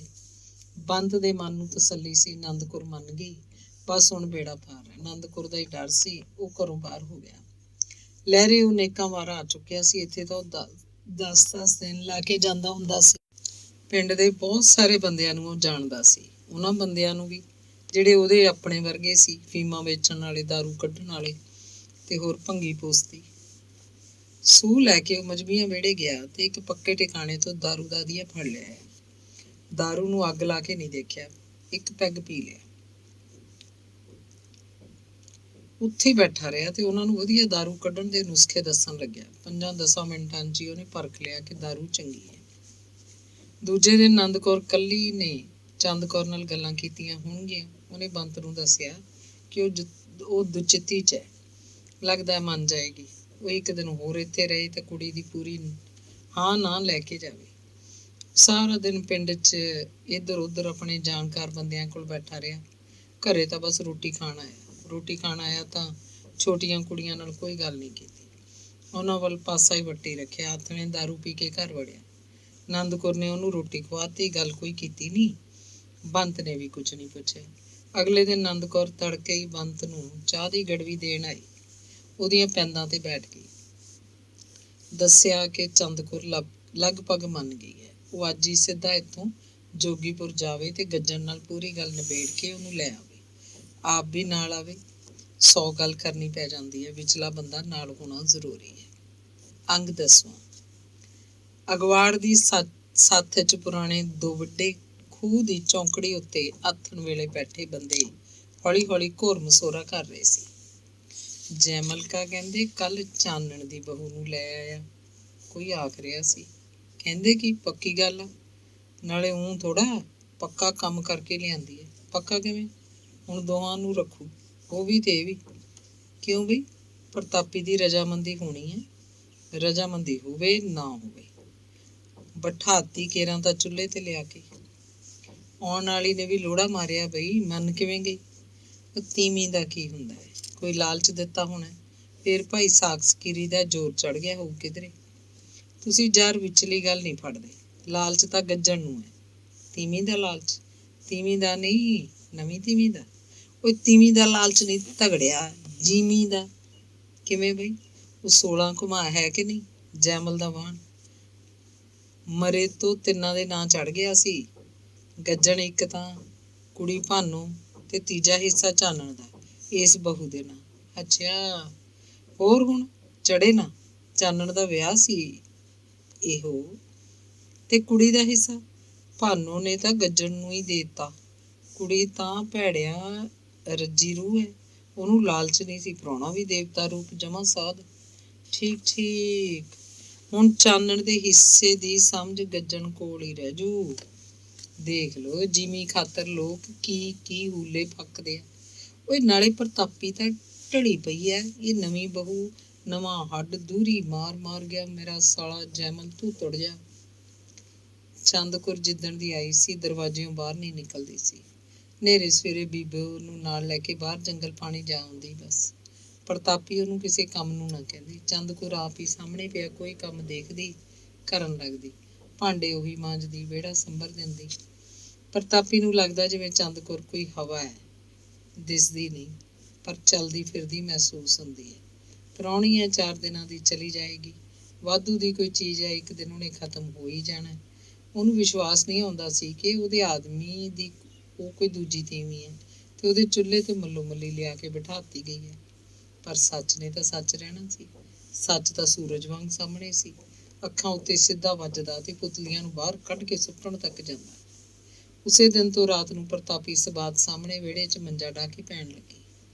ਕੁੜੀ ਉਹਦੇ ਨਾਲ ਪੈਂਦੀ ਤੇ ਦੋਵੇਂ ਮੁੰਡੇ ਅੱਡ ਅੱਡ 2 ਮੰਜਿਆਂ ਤੇ। ਦਰਵਾਜ਼ੇ ਨਾਲ ਬੈਠਕ ਸੀ ਤੇ ਦੋਵਾਂ ਦੀ ਛੱਤ ਇੱਕੋ। ਛੱਤ ਉੱਤੇ 4 ਚੁਫੇਰੇ ਜੰਗਲਾ ਸੀ, ਆਦਮੀ ਦੀ ਹਿੱਕ ਜਿੱਡਾ ਉੱਚਾ। ਬੈਠਕ ਵਾਲੇ ਪਾਸੇ ਪੱਕੀਆਂ ਪੌੜੀਆਂ ਚੜ੍ਹਦੀਆਂ। ਚੰਦਕੁਰ ਨੂੰ ਲੈ ਕੇ ਗੱਜਣ ਦਰਵਾਜ਼ੇ ਤੇ ਸੌਂਦਾ। ਪ੍ਰਤਾਪੀ ਦੀ ਰਾਤ ਅੱਖਾਂ 'ਚ ਲੰਘਦੀ, ਉਹਦੀ ਨਿਗਾਹ ਬਾਰ-ਬਾਰ ਦਰਵਾਜ਼ੇ ਦੀ ਛੱਤ ਉੱਤੇ ਜਾਂਦੀ। ਗੁਣਨ ਗੁਣਨ ਦੀ ਕੋਈ ਆਵਾਜ਼ ਲਗਾਤਾਰ ਆਉਂਦੀ ਰਹਿੰਦੀ, ਜਿਵੇਂ ਉਹ ਸਾਰੀ ਰਾਤ ਗੱਲਾਂ ਕਰਦੇ ਰਹਿੰਦੇ ਹੋਣ। ਇੰਨੀਆਂ ਕੀ ਗੱਲਾਂ ਹੋ ਸਕਦੀਆਂ ਨੇ ਭਲਾ? ਪ੍ਰਤਾਪੀ ਦੀ ਅਕਲ ਸੁੰਨ ਹੋ ਕੇ ਰਹਿ ਜਾਂਦੀ। ਕੀ ਪਤਾ ਉਹ ਸਾਰੀ ਰਾਤ ਉਹਨੂੰ ਕੀ ਸਿਖਾਉਂਦਾ ਰਹਿੰਦਾ, ਕੀ ਪਤਾ ਉਹ ਸਾਰੀ ਰਾਤ ਉਹਨੂੰ ਕੀ ਸਿਖਾਉਂਦੀ ਰਹਿੰਦੀ ਹੈ। ਖੇਤ ਰੋਟੀ ਲੈ ਕੇ ਪ੍ਰਤਾਪੀ ਜਾਂਦੀ। ਰੋਟੀ ਖਾ ਕੇ ਉਹ ਨਿੱਤ ਪ੍ਰਤਾਪੀ ਨਾਲ ਉਹੀ ਗੱਲਾਂ ਕਰਦਾ। ਆਖਦਾ, ਦੇਖ ਪ੍ਰਤਾਪੀ, ਘਰ ਦੀ ਰਾਣੀ ਤਾਂ ਤੂੰ ਹੀ ਹੈ, ਸਾਰੀ ਜਾਇਦਾਦ ਤੇਰੇ ਮੁੰਡਿਆਂ ਦੀ, ਮੈਂ ਤਾਂ ਜ਼ਮੀਨ ਪਿੱਛੇ ਕੀਤਾ ਹੈ ਸਭ। ਫਿਰ ਕਹਿਣ ਲੱਗਦਾ, ਇਹਦੇ ਜਵਾਕ ਨਾ, ਇਹਦੇ ਜਵਾਕ ਨਹੀਂ ਹੋ, ਇਹ ਮੇਰਾ ਇੰਤਜ਼ਾਮ ਕੀਤਾ ਹੋਇਆ। ਪ੍ਰਤਾਪੀ ਸਭ ਸੁਣੀ ਜਾਂਦੀ, ਨਿੱਕੇ ਨਿੱਕੇ ਹੌਕੇ ਲੈਂਦੀ, ਬੋਲਦੀ ਇੱਕ ਲਫ਼ਜ਼ ਵੀ ਨਾ। ਉਹਦੇ ਮਨ 'ਚ 20 ਸਵਾਲ ਉੱਠਦੇ, ਪਰ ਉਹ ਆਪਣੇ ਸਵਾਲਾਂ ਦਾ ਆਪਣੇ ਮਨ ਨਾਲ ਹੀ ਜਵਾਬ ਦੇ ਲੈਂਦੀ। ਹੁਣ ਇਸ ਬੰਦੇ ਦਾ ਕੀ ਕਰੇ ਕੋਈ? ਬਹੁਤਾ ਬੋਲੂੰਗੀ ਤਾਂ ਘਰੋਂ ਕੱਢ ਦੂਗਾ, ਮੇਰੇ ਨਿਆਣੇ ਰੁੱਲ ਜਾਣਗੇ। ਉਹ ਇਕੱਲੀ ਬੈਠ ਕੇ ਰੋਂਦੀ। ਮੈਨੂੰ ਪਤਾ ਹੁੰਦਾ ਤਾਂ ਕਾਹਨੂੰ ਵਿਆਹੁੰਦੀ ਦਿਓਰ ਨੂੰ? ਮੈਨੂੰ ਕੀ ਪਤਾ ਸੀ ਇੱਕ ਦਿਨ ਇਹ ਬਿਜ ਮੇਰੇ ਤੇ ਹੀ ਡਿੱਗ ਪੂਗੀ। ਉਹ ਬਾਹਰ ਅੰਦਰ ਜਾਂਦੀ ਹੈ, ਅਗਵਾੜ ਦੀਆਂ ਤੀਵੀਆਂ ਉਹਨੂੰ ਘੇਰ ਲੈਂਦੀਆਂ, ਬਾਹੋਂ ਫੜ ਕੇ ਖੜਾ ਲੈਂਦੀਆਂ। ਕੋਈ ਆਖਦਾ, ਕੁੜੇ ਪ੍ਰਤਾਪੀ, ਇਹ ਕੀ ਲੋੜਾ ਮਾਰਿਆ ਤੇਰੇ ਆਦਮੀ ਨੇ, ਉੱਤੋਂ ਦੀ ਲਿਆ ਕੇ ਬਿਠਾਤੀ ਹਿੱਕ ਤੇ। ਕੋਈ ਪੁੱਛਦੀ, ਤੇ ਤੇਰੇ 'ਚ ਕੀ ਕਸੂਰ ਦੇਖਿਆ ਉਹਨੇ? ਤੇਰੀ ਸਿਉਨੇ ਵਰਗੀ ਦੇ, ਤੇਰੇ ਤਾਂ ਉਹ ਪੈਰ ਵਰਗੀ ਵੀ ਨਹੀਂ ਹੈ। ਕੋਈ ਹੋਰ ਹੌਕਾ ਲੈ ਕੇ ਪ੍ਰਤਾਪੀ ਨੂੰ ਰਵਾ ਦਿੰਦੀ। ਭਾਈ, ਤੇਰਾ ਤਾਂ ਰਾਜ ਦੁਆਰਾ ਖੁੱਸ ਗਿਆ, ਕਦੋਂ ਤੇਰੇ ਪੁੱਤ ਜਵਾਨ ਹੋਏ, ਕਦੋਂ ਤੇਰੇ ਘਰ ਨੂੰ ਆਉਣਗੀਆਂ। ਕੋਈ ਉਹਦੇ ਕਾਲਜੇ ਛੁਰੇ ਮਾਰਦੀ, ਨਹੀਂ ਤੂੰ ਤਾਂ ਰੰਡੀ ਹੋ ਗਈ, ਤੇਰਾ ਖਸਮ ਕਿੱਥੇ ਰਹਿ ਗਿਆ? ਉਹ ਲਹਿਰੇ ਵਾਲੀ ਦੀ ਪੁੱਗਦੀ ਹੈ। ਕੋਈ ਇਹ ਵੀ ਪੁੱਛ ਲੈਂਦੀ, ਨਹੀਂ ਤੈਨੂੰ ਵੀ ਬਲਾ ਚਲਾ ਲੈਂਦਾ। ਕੋਈ ਸਿਆਣੀ ਬੁੜੀ ਮੱਤ ਦਿੰਦੀ, ਗੱਜਣ ਨੇ ਤਾਂ ਕਮਲ ਕੁੱਟ ਲਿਆ ਧੀਏ, ਤੂੰ ਹੁਣ ਆਪਦੇ ਬਲੂੰਗੜੇ ਪਾਲ, ਉੱਤੋਂ ਰੱਬ ਦੇਖਦਾ। ਉਹ ਸਭ ਦੀਆਂ ਸੁਣਦੀ, ਖਾਰੇ ਪਾਣੀ ਨਾਲ ਦੀਦੇ ਖੋਰਦੀ ਰਹਿੰਦੀ। ਇੰਨਾ ਪਾਣੀ ਨਿੱਤ ਉਹਦੀਆਂ ਅੱਖਾਂ 'ਚ ਪਤਾ ਨਹੀਂ ਕਿੱਧਰੋਂ ਆ ਜਾਂਦਾ ਸੀ। ਬੁੜੀਆਂ ਆਖਦੀਆਂ, ਕਿਸੇ ਦਾ ਕੁਛ ਨਹੀਂ ਜਾਣਾ ਪ੍ਰਤਾਪੀ, ਐਂ ਰੋਂਦੀ ਰਹੀ ਤਾਂ ਅੰਨੀ ਹੋ ਕੇ ਬੈਠ ਜਾਏਗੀ ਇੱਕ ਦਿਨ। ਧੀ ਕੰਨੀ ਦੇਖ, ਆਪਦੇ ਪੁੱਤਾਂ ਕੰਨੀ ਦੇਖ, ਉਹਨਾਂ ਦਾ ਕੀ ਕਸੂਰ ਹੈ ਬਲੂਰਾਂ ਦਾ? ਗੱਲਾਂ ਗੁੱਝੀਆਂ ਨਹੀਂ ਰਹਿੰਦੀਆਂ, ਤੇ ਫਿਰ ਕਿੰਨੇ ਕੁ ਦਿਨ ਗੁੱਝੀ ਰਹਿੰਦੀ ਇਹ ਗੱਲ? ਚੌਥੇ ਪੰਜਵੇਂ ਦਿਨ ਹੀ ਮਹਿਲਾਂ ਵਾਲਿਆਂ ਨੂੰ ਪਤਾ ਲੱਗ ਗਿਆ ਸੀ। ਮੈਂਗਲ ਤੇ ਦਿਆਲੋ ਅਗਲੇ ਦਿਨ ਹੀ ਭੱਜੇ ਆਏ। ਗੱਜਣ ਤੇ ਮਾੜੂ ਖੇਤ ਸੀ। ਗੁਰਦੇਵ ਨੇ ਜਾ ਕੇ ਦੱਸਤਾ ਕਿ ਮਹਿਲਾਂ ਤੋਂ ਨਾਨਾ ਤੇ ਨਾਨੀ ਆਏ। ਗੁਰਦੇਵ ਘਰ ਨੂੰ ਮੁੜਿਆ ਤਾਂ ਮਾੜੂ ਨੂੰ ਗੱਲ ਸਮਝਾ ਕੇ ਗੱਜਣ ਖੇਤੋਂ ਹੀ ਟਲ ਗਿਆ। 2 ਰਾਤ ਜੋਗੀਪੁਰ ਵੜਿਆ ਹੀ ਨਹੀਂ। ਚੰਦ ਕੌਰ ਸੁਣਦੀ ਹੈ ਤਾਂ ਸੁਣੀ ਜਾਵੇ। ਦਿਆਲੋ ਨੇ ਆਉਣ ਸਾਰ ਧੀ ਸਾਹਮਣੇ ਥੜ ਮਾਰਿਆ, ਹਾਏ ਨਹੀਂ, ਮੈਂ ਤਾਂ ਜਮਾਈ ਦੀ ਮਕਾਨ ਆਈ ਆਂ, ਹਾਏ ਨਹੀਂ ਤੂੰ ਰੰਡੀ ਹੋ ਗਈ ਧੀਏ। ਮੈਂਗਲ ਨੇ ਖੜੇ ਨੇ ਪੁੱਛਿਆ, ਕਿੱਥੇ ਆ ਪਾਪੀ? ਪ੍ਰਤਾਪੀ ਕੋਲ ਕੋਈ ਜਵਾਬ ਨਹੀਂ ਸੀ, ਉਹ ਤਾਂ ਰੋਂਦੀ ਜਾ ਰਹੀ ਸੀ। ਤੇ ਗੁਰਦੇਵ ਪਤਾ ਨਹੀਂ ਕਦੋਂ ਆਪਣੇ ਆਪ ਹੀ ਖੇਤ ਬਾਪੂ ਨੂੰ ਸੱਦਣ ਤੁਰ ਗਿਆ ਸੀ। ਚੰਦ ਕੌਰ ਬੈਠਕ ਦਾ ਬਾਹਰ ਝੰਬ ਕੇ ਅੰਦਰ ਛਾਪਲੀ ਬੈਠੀ ਸੀ। ਫਿਰ ਦਿਆਲੋ ਚੰਦ ਕੌਰ ਨੂੰ ਲੱਭਣ ਲੱਗੀ। ਬੈਠਕ ਦਾ ਬਾਹਰ ਖੋਲ ਕੇ ਉਹ ਅੰਦਰ ਗਈ ਤਾਂ ਚੰਦ ਕੌਰ ਮੰਜੇ ਤੋਂ ਉੱਠ ਕੇ ਖੜੀ ਹੋ ਗਈ। ਦਿਆਲੋ ਨੇ ਉਹਦੇ ਢਿੱਡ 'ਚ ਸਿਰ ਦੀ ਟੱਕਰ ਮਾਰਨੀ ਚਾਹੀ, ਪਰ ਉਹ ਪਰੇ ਹੋ ਗਈ। ਦਿਆਲੋ ਦਾ ਕੰਧ ਨਾਲ ਮੱਥਾ ਵੱਜਿਆ। ਫਿਰ ਉਹ ਆਪਣੀ ਹਿੱਕ ਕੁੱਟਣ ਲੱਗੀ। ਬੇਹਿੱਸ ਹੋ ਕੇ ਧਰਤੀ ਤੇ ਬੈਠ ਗਈ ਤੇ ਪੈਰ ਨਸਾਲ ਲਏ। ਉਹਦਾ ਸਾਹ ਚੜ ਗਿਆ। ਸੁਰਤ ਆਈ ਤੋਂ ਮੁਰਦਲਾ ਬੋਲ ਕੱਢਿਆ, ਨਹੀਂ ਪਾਪਣੇ, ਤੈਂ ਕੀ ਖੱਟ ਲਿਆ ਮੇਰੀ ਧੀ ਉੱਤੋਂ ਦੀ ਆ ਕੇ? ਨੀ ਤੂੰ ਖਾ ਲਿਆ ਮੇਰਾ ਜਮਾਈ, ਮੇਰੀ ਧੀ ਰੰਡੀ ਕਰਤੀ। ਨੀ ਤੇਰਾ ਕਿਹੜੇ ਯੁੱਗ ਭਲਾ ਹੋਊਗਾ ਹੈ ਸਿਆਰੀਏ। ਚੰਦ ਕੌਰ ਉਹਦੇ ਪੈਰ ਫੜ ਕੇ ਬੈਠੀ ਹੋਈ ਸੀ, ਰੋ ਰਹੀ ਸੀ। ਇੰਨਾ ਹੀ ਆਖਿਆ, ਮਾਂ ਮੇਰਾ ਕੋਈ ਦੋਸ਼ ਨਹੀਂ, ਮੇਰਾ ਦੁੱਖ ਸੁਣਨ ਵਾਲਾ ਤਾਂ ਕੋਈ ਵੀ ਨਹੀਂ। ਮੈਨੂੰ ਇਹ ਆਪੇ ਲੈ ਕੇ ਆਇਆ। ਜੇ ਮੇਰਾ ਕਸੂਰ ਹੋਵੇ ਤਾਂ ਚਾਹੇ ਹੁਣ ਗਲ ਵੱਢ ਦਿਓ ਮੇਰਾ ਦਾਤ ਲੈ ਕੇ। ਮੈਂਗਲ ਮਗਰੇ ਬੈਠਕ 'ਚ ਆ ਖੜੋਤਾ, ਕਹਿੰਦਾ ਚੱਲ ਉੱਠ, ਇਹਦਾ ਵਿਚਾਰੀ ਦਾ ਕੀ ਦੋਸ਼ ਹੈ, ਉਸ ਕੰਜਰ ਨੂੰ ਪੁੱਛਦੇ ਆ। ਆਥਣ ਹੋ ਚੁੱਕਿਆ ਸੀ। ਪ੍ਰਤਾਪੀ ਨੇ ਚਾਹ ਧਰ ਲਈ। ਵਰਾਂਡੇ 'ਚ ਬੈਠ ਕੇ ਤਿੰਨੇ ਗੱਲਾਂ ਕਰਨ ਲੱਗੇ। ਸੱਸ ਸਹੁਰਾ ਗੱਜਣ ਨੂੰ ਉਡੀਕ ਰਹੇ ਸੀ। ਗੱਲਾਂ ਗੱਲਾਂ 'ਚ ਉਹਨਾਂ ਦੇ ਦਿਲ ਉੱਤੇ ਚੰਦ ਕੌਰ ਸੰਬੰਧੀ ਤਰਸ ਦੀ ਭਾਵਨਾ ਉਤਰਨ ਲੱਗੀ। ਪ੍ਰਤਾਪੀ ਆਖ ਰਹੀ ਸੀ, ਰੱਬ ਦਾ ਜੀ ਹੈ, ਇਹਨੂੰ ਹੁਣ ਕਿੱਧਰ ਘਰੋਂ ਕੱਢਦੇ ਆ ਮੈਂ? ਨਾਲੇ ਮੈਂ ਕੌਣ ਹੁੰਦੀ ਆ ਇਹਨੂੰ ਕੱਢਣ ਵਾਲੀ? ਘਰ ਬਾਰੀ ਜਦੋਂ ਇਹਦੇ ਵੱਲ ਹੈ। ਬਹੁਤਾ ਤਿੰਗੜੂੰਗੀ ਤਾਂ ਉਲਟਾ ਮੈਨੂੰ ਕੱਢ ਦੂ ਘਰੋਂ।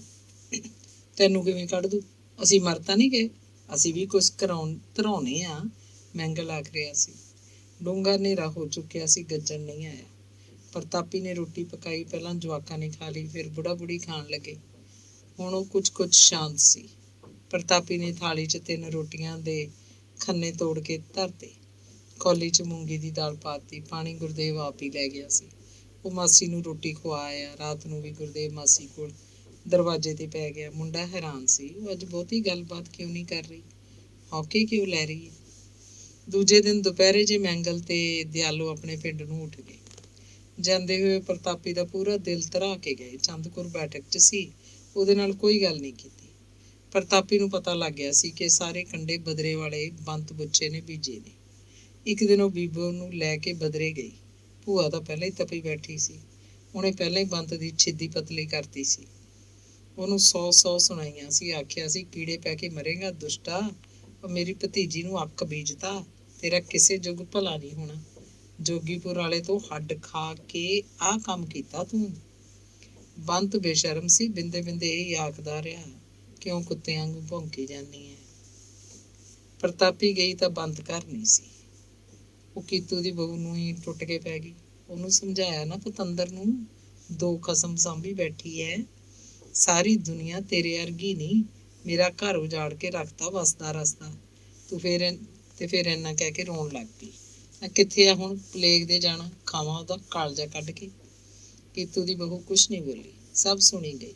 ਤੇ ਜਦੋਂ ਪ੍ਰਤਾਪੀ ਜਮਾਂ ਹੌਲੀ ਹੋ ਗਈ, ਉਹਦੇ ਕੋਲ ਬੋਲਣ ਨੂੰ ਕੁਝ ਵੀ ਬਾਕੀ ਨਹੀਂ ਰਿਹਾ, ਤਾਂ ਬੜੇ ਮੋਹ ਨਾਲ ਕਹਿਣ ਲੱਗੀ, ਦੇਖ ਭਾਈ ਪ੍ਰਤਾਪੀ, ਜੋ ਤੂੰ ਮੈਨੂੰ ਕੁਫਰ ਤੋਲ ਲੇ, ਮੈਂ ਤਾਂ ਤੇਰਾ ਡੱਕਾ ਗੁੱਸਾ ਨਹੀਂ ਕਰਦੀ।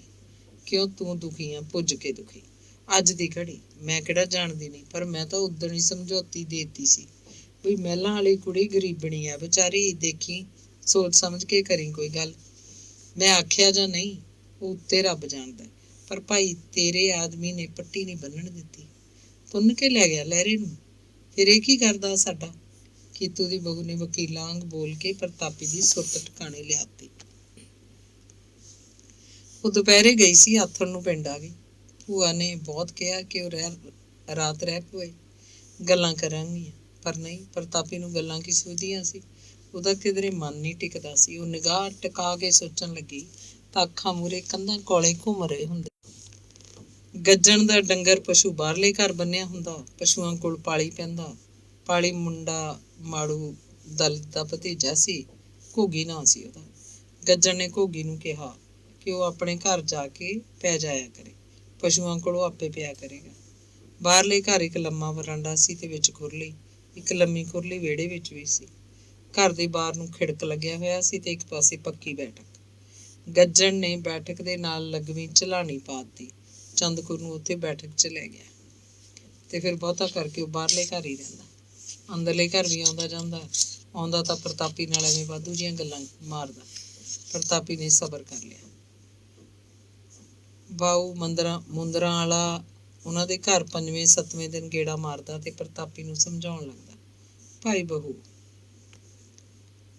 ਪ੍ਰਤਾਪ ਕਰੇ, ਤੂੰ ਭੋਰਾ ਸੰਸਾ ਨਾ ਕਰ, ਤੂੰ ਆਪਦੇ ਜਵਾਕ ਪਾਲ, ਹੋਏ ਗੱਭਰੂ ਕੱਲ ਨੂੰ ਸਾਰਾ ਚੱਕ ਦੇਣਗੇ। ਪਹਿਲਾਂ ਤਾਂ ਚੰਦ ਕੌਰ ਵਾਸਤੇ ਅੰਦਰਲੇ ਘਰੋਂ ਰੋਟੀ ਆਉਂਦੀ ਹੁੰਦੀ, ਚਾਹ ਵੀ ਅੰਦਰਲੇ ਘਰੋਂ ਆਉਂਦੀ। ਮੁੰਡੇ ਦੇ ਜਾਂਦੇ ਜਾਂ ਕੁੜੀ ਬੀਬੋ। ਗੱਜਣ ਆਪਦੀ ਰੋਟੀ ਚਾਹ ਬੜਾ ਫੜ ਲਿਆਉਂਦਾ। ਫਿਰ ਗੱਜਣ ਨੇ ਇੱਕ ਦਿਨ ਆਟੇ ਦਾ ਗੱਟਾ ਪਿਹਾ ਕੇ ਬਾਹਰਲੇ ਘਰ ਰੱਖਤਾ। ਰੋਟੀ ਟੁੱਕ ਦਾ ਬਾਕੀ ਕੁੱਲ ਸਮਾਨ, ਚਾਹ ਵੀ ਉੱਥੇ ਹੀ ਬਣਨ ਲੱਗੀ। ਚੰਦਕੁਰ ਨੇ ਇੱਕ ਤਰ੍ਹਾਂ ਨਾਲ ਨਵਾਂ ਘਰ ਬਣ ਲਿਆ। ਬਾਹਰਲੇ ਘਰ ਦਾ ਗੋਹਾ ਕੂੜਾ ਵੀ ਹੁਣ ਉਹੀ ਕਰਦੀ, ਮੈਂ ਦੀ ਧਾਰ ਉਹੀ ਕੱਢਦੀ। ਪੱਠਾ ਪਾਉਣ ਨੂੰ ਪਾਲੀ ਹੈਗਾ ਸੀ, ਮਾੜੂ ਵੀ ਹੱਥ ਪਿੱਲਾ ਹਿਲਾ ਜਾਂਦਾ। ਤਿੰਨੇ ਜਵਾਕ ਬਾਹਰਲੇ ਘਰ ਆ ਕੇ ਖੇਡਦੇ। ਚੰਦਕੁਰ ਉਹਨਾਂ ਨੂੰ ਮਾਂ ਵਾਲਾ ਪਿਆਰ ਦਿੰਦੀ, ਉਹਨੂੰ ਮਾਸੀ ਮਾਸੀ ਕਰਦੇ ਰਹਿੰਦੇ। ਅੰਗ 11ਵਾਂ। ਪ੍ਰਤਾਪੀ ਜ਼ਿੰਦਗੀ ਨਾਲੋਂ ਇਹ ਦੂਜੀ ਵਾਰੀ ਟੁੱਟੀ ਸੀ। ਉਹਦਾ ਮਨੁੱਖ ਗੱਜਣ ਚਾਹੇ ਪਹਿਲਾਂ ਉਹਨੂੰ ਡੱਕਾ ਪਸੰਦ ਨਹੀਂ ਸੀ। ਉਹ ਇੰਨੀ ਸੋਹਣੀ ਸੀ, ਕੱਦ ਦੀ ਲੰਮੀ। ਗੱਜਣ ਉਹਦੇ ਸਾਹਮਣੇ ਕੁਝ ਵੀ ਨਹੀਂ ਸੀ, ਨਾ ਕੱਦ ਨਾ ਸ਼ਕਲ। ਪਰ ਸਮਾਂ ਬੀਤਣ ਨਾਲ ਸਭ ਕੁਝ ਇੱਕ ਮਿੱਕ ਹੋ ਜਾਂਦਾ। ਫਿਰ ਜਵਾਕ ਹੋ ਗਏ। ਉਹੀ ਗੱਜਣ ਉਹਨੂੰ ਚੰਗਾ ਲੱਗਣ ਲੱਗਿਆ। ਉਹ ਉਹਨੂੰ ਪਿਆਰ ਵੀ ਬੜਾ ਕਰਦਾ। ਉਹ ਤਾਂ ਉਹਦੇ ਸਾਹਾਂ ਦਾ ਦੀਵਾਨਾ ਸੀ। ਫਿਰ ਤਾਂ ਗੱਜਣ ਵੀ ਉਹਦਾ ਸੰਸਾਰ ਸੀ, ਉਹਦਾ ਸਭ ਕੁਝ ਸੀ। ਪਰ ਹੁਣ ਲਹਿਰੇ ਵਾਲੀ ਚੰਦ ਕੌਰ ਨੇ ਆ ਕੇ ਉਹ ਤੋਂ ਸਭ ਕੁਝ ਖੋਹ ਲਿਆ। ਉਹੀ ਗੱਜਣ ਉਹ ਤੋਂ ਉੱਪਰਾ ਹੋ ਬੈਠਾ, 100 ਕੋਹਾਂ ਦੂਰ ਚਲਾ ਗਿਆ। ਪਹਿਲੀ ਵਾਰ ਉਹ ਉਦੋਂ ਟੁੱਟੀ ਸੀ ਜਦ ਉਹਨਾਂ ਦੇ ਪਿੰਡ ਉਹਦੇ ਦਿਲ ਦਾ ਮਹਿਰਮ ਅੱਕੀ ਬੁੜੀ ਦਾ ਭਤੀਜਾ ਜਿਉਣਾ ਉਹਦੇ ਨਾਲੋਂ ਟੁੱਕ ਵਾਂਗ ਤੋੜ ਲਿਆ ਗਿਆ ਸੀ। ਜਿਉਣੇ ਨੂੰ ਪਿੰਡੋਂ ਭੱਜਣਾ ਪੈ ਗਿਆ ਸੀ। ਨਪੁੱਤਿਆਂ ਦੇ ਗਾਂ ਵੀ ਕਈ ਵਾਰ ਨਪੁੱਤੇ ਰਹਿੰਦੇ ਹੈ, ਇਹ ਕੁਦਰਤ ਦੀ ਖੇਡ ਹੈ। ਅੱਕੀ ਬੁੜੀ ਆਪਣੇ ਮਾਪਿਆਂ ਦੀ ਇਕੱਲੀ ਧੀ ਸੀ। ਉਹ ਗਾਂ ਇੱਥੇ ਮਹਿਲੀਂ ਵਿਆਹੀ, ਉਹਦੇ ਘਰ ਵੀ ਕੋਈ ਔਲਾਦ ਨਹੀਂ ਹੋਈ। ਅੱਕੀ ਦਾ ਸਹੁਰਾ ਨਾਨਕਾ ਢੇਰੀ ਤੇ ਆ ਕੇ ਬੈਠਾ ਸੀ। ਮਹਿਲਾਂ ਵਾਲਿਆਂ ਦੀ ਜ਼ਮੀਨ ਵਾਹਵਾ ਸੀ। ਅੱਕੀ ਦੇ ਸਹੁਰੇ ਕੋਲ ਉਹਨਾਂ ਦੀ ਜੱਦੀ ਪਿੰਡ ਮਾੜੀ ਮੋਟੀ ਜ਼ਮੀਨ ਸੀ, ਜਿਸ ਕਰਕੇ ਉਹ ਆਪਣੇ ਪਿੰਡ ਵਾਲੀ ਜ਼ਮੀਨ ਵੇਚ ਕੇ ਪੱਕੇ ਤੌਰ ਤੇ ਮਹਿਲਾਂ ਵਸਿਆ। ਅੱਕੀ ਦੇ ਮਾਪਿਆਂ ਦੀ ਜ਼ਮੀਨ ਜੇ ਬਹੁਤੀ ਥੋੜੀ ਸੀ, ਜਿਹੜੀ ਅੱਕੀ ਨੂੰ ਹੀ ਆਉਂਦੀ ਸੀ। ਅੱਕੀ ਦੇ ਮਾਂ-ਬਾਪ ਮਰਨ ਬਾਅਦ ਉਹਦਾ ਘਰ ਵਾਲਾ ਹੀ ਵੇਚ ਆਇਆ। ਅੱਕੀ ਦੇ ਆਪ ਗਾਂ ਕੋਈ ਜਵਾਕ ਨਹੀਂ ਹੋਇਆ, ਉਹ ਢਿੱਡੋਂ ਹੀ ਨਹੀਂ ਫੁੱਟੀ। ਮਲਕਪੁਰ ਅੱਕੀ ਦੀ ਵੱਡੀ ਮਾਸੀ ਵਿਆਹੀ ਸੀ। ਉਹਦੇ ਮਾਸੜ ਅਮਲੀ ਭੰਗੀ ਸੀ। ਅੰਮੀ ਜ਼ਮੀਨ ਚੰਗੀ ਸੀ। ਇਕੱਲਾ ਪੁੱਤ ਬਚਪਨ ਤੋਂ ਹੀ ਮਾੜੇ ਕਿੱਤਿਆਂ 'ਚ ਪੈ ਗਿਆ। ਜ਼ਮੀਨ ਕਰਕੇ ਸਾਖ ਹੋ ਗਿਆ। ਅਗਲਿਆਂ ਨੇ ਸੋਚਿਆ ਹੋਏਗਾ ਅਜੇ ਨਿਆਣ ਮੱਤ ਹੈ, ਵੱਡਾ ਹੋ ਕੇ ਸੁਧਰ ਜਾਏਗਾ। ਜਦੋਂ ਕਬੀਲਦਾਰੀ ਗਲ ਪੈ ਜਾਊਗੀ ਆਪੇ ਕੰਮਾਂ ਨੂੰ ਕੰਨ ਨਾ ਦੇਵੇਗਾ। ਪਰ ਉਹ ਸਾਰੀ ਉਮਰ ਨਹੀਂ ਸੁਧਰਿਆ ਸੀ। ਉਹੀ ਚੱਲ, ਨੀਲ ਵੜੀ ਦੇ ਕੇ ਚਿੱਟੇ ਦੁੱਧ ਕੱਪੜੇ ਪਹਿਨਦਾ, ਚਿੱਟਾ ਚਾਦਰਾ, ਚਿੱਟਾ ਕੁੜਤਾ, ਚਿੱਟਾ ਸਾਫਾ, ਪੈਰੀ ਨੋਕਦਾਰ ਦੁਖੱਲੀ ਜੁੱਤੀ, ਐਨ ਰਹਿੰਦਾ ਪੈਣ ਪਚਰ ਕੇ।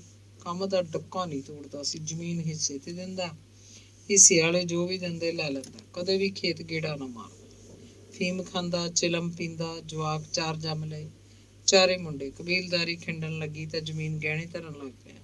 ਫਿਰ ਅੱਧੀ ਬੈਅ ਕਰਤੀ। ਮਾਸੀ ਦੇ ਚਾਰੇ ਮੁੰਡੇ ਥੋੜੇ ਸਾਲਾਂ ਦੀ ਵਿੱਥ ਨਾਲ ਸਨ, ਰੁਲ ਖੁਲ ਕੇ ਪਲ ਗਏ। ਮਾਸੀ ਬੜਾ ਦੁਖੀ ਰਹਿੰਦੀ। ਅੱਕੀ ਦੀ ਮਾਂ ਕੋਲ ਆ ਕੇ ਘਿਣੇ ਪਾਉਂਦੀ ਤੇ ਕਈ ਦਿਨ ਚਾਰੇ ਜਵਾਕਾਂ ਨੂੰ ਲੈ ਕੇ ਉੱਥੇ ਬੈਠੀ ਰਹਿੰਦੀ। ਤੀਜੇ ਨੰਬਰ ਦਾ ਮੁੰਡਾ ਅੱਕੀ ਦੀ ਮਾਂ ਨੇ ਆਪਣੇ ਕੋਲ ਰੱਖ ਲਿਆ। ਉਹ ਵੱਡਾ ਹੋਇਆ ਤਾਂ ਉਹਨੂੰ ਵਿਆਹ ਵੀ ਲਿਆ। ਅਗਲਿਆਂ ਨੇ ਕੁੜੀ ਇਸ ਕਰਕੇ ਦੇ ਦਿੱਤੀ ਕਿ ਮਾਸੀ ਉਹਦੇ ਨਾਂ ਥੋੜੀ ਘਣੀ ਜ਼ਮੀਨ ਲਵਾ ਦੇਗੀ। ਜਦੋਂ ਰੱਖਿਆ ਪਾਲਿਆ ਜ਼ਮੀਨ ਵੀ ਦੇਗੀ, ਉਹੀ ਉਹਦਾ ਪੁੱਤ ਹੈ। ਉਧਰ ਮਲਕਪੁਰ ਵਾਲੀ ਮਾਸੀ ਨੇ ਵੀ ਸਭ ਤੋਂ ਛੋਟਾ ਵਿਆਹ ਲਿਆ ਸੀ। ਵੱਡੇ ਦੋਵੇਂ ਮਲੰਗ ਰਹੇ, ਛੋਟੇ ਦੇ ਚੁੱਲ੍ਹੇ ਤੇ ਰੋਟੀ ਖਾਂਦੇ। ਇੱਧਰ ਅੱਕੀ ਦੀ ਮਾਸੀ ਦਾ ਮੁੰਡਾ ਖੇਮ, ਜਿਹੜਾ ਉਹਦੀ ਮਾਂ ਨੇ ਵੱਡਾ ਕੀਤਾ ਤੇ ਵਿਆਹ, ਦੋ ਮੁੰਡੇ ਹੋਏ ਤੇ ਇੱਕ ਕੁੜੀ। ਛੋਟੇ ਮੁੰਡੇ ਜਿਉਣੇ ਨਾਲ ਅੱਕੀ ਦਾ ਅੰਤਾਂ ਦਾ ਮੋਹ ਸੀ। ਜਦੋਂ ਅੱਕੀ ਦੇ ਗਾਂ ਕਈ ਸਾਲ ਤੱਕ ਕੋਈ ਜਵਾਕ ਨਹੀਂ ਹੋਇਆ ਤਾਂ ਫਿਰ ਆਸ ਵੀ ਮੁੱਕ ਗਈ ਤਾਂ ਜਿਉਣੇ ਨੂੰ ਆਪਣੇ ਕੋਲ ਮਿਲ ਹੀ ਲੈ ਗਈ। ਅੱਕੀ ਦੇ ਮਾਪਿਆਂ ਨੇ ਖੇਮ ਦੇ ਨਾਂ ਕੋਈ ਜ਼ਮੀਨ ਨਾ ਲਵਾਈ। ਉਦੋਂ ਤੱਕ ਅੱਕੀ ਦੇ ਘਰ ਵਾਲੇ ਦਾ ਉੱਥੇ ਖਾਸਾ ਜੋਰਾ ਪਹਿਰਾ ਹੋ ਗਿਆ ਸੀ। ਫਿਰ ਦੁਚਿੱਤੀ ਚੱਕੀ ਦਾ ਬਾਪੂ ਕੁਝ ਵੀ ਨਹੀਂ ਕਰ ਸਕਿਆ। ਖੇਮ ਬਗਾਨਾ ਪੁੱਤ ਸੀ। ਅੱਕੀ ਆਪਦੀ ਧੀ ਜਦੋਂ ਮਰੇ, ਅੱਕੀ ਦਾ ਘਰ ਵਾਲਾ ਅੱਕੀ ਦੇ ਨਾਂ ਜ਼ਮੀਨ ਦਾ ਇੰਤਕਾਲ ਕਰਵਾ ਕੇ ਵੇਚ ਗਿਆ ਤੇ ਪਾਰ ਆਇਆ।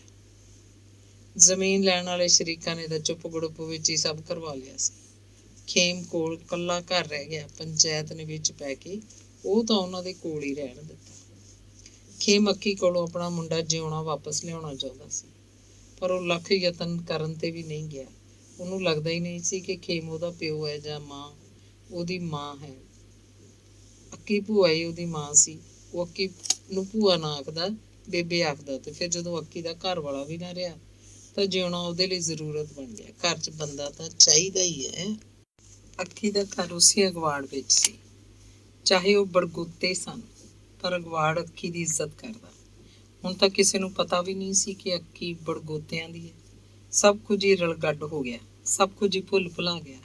ਅੱਕੀ ਦੇ ਆਪਣੇ ਕੋਈ ਪੁੱਤ ਧੀ ਹੁੰਦਾ ਤਦ ਹੀ ਗੋਤਾਂ ਦੀ ਪਹਿਚਾਣ ਰਹਿੰਦੀ। ਹੁਣ ਕੀ ਸੀ?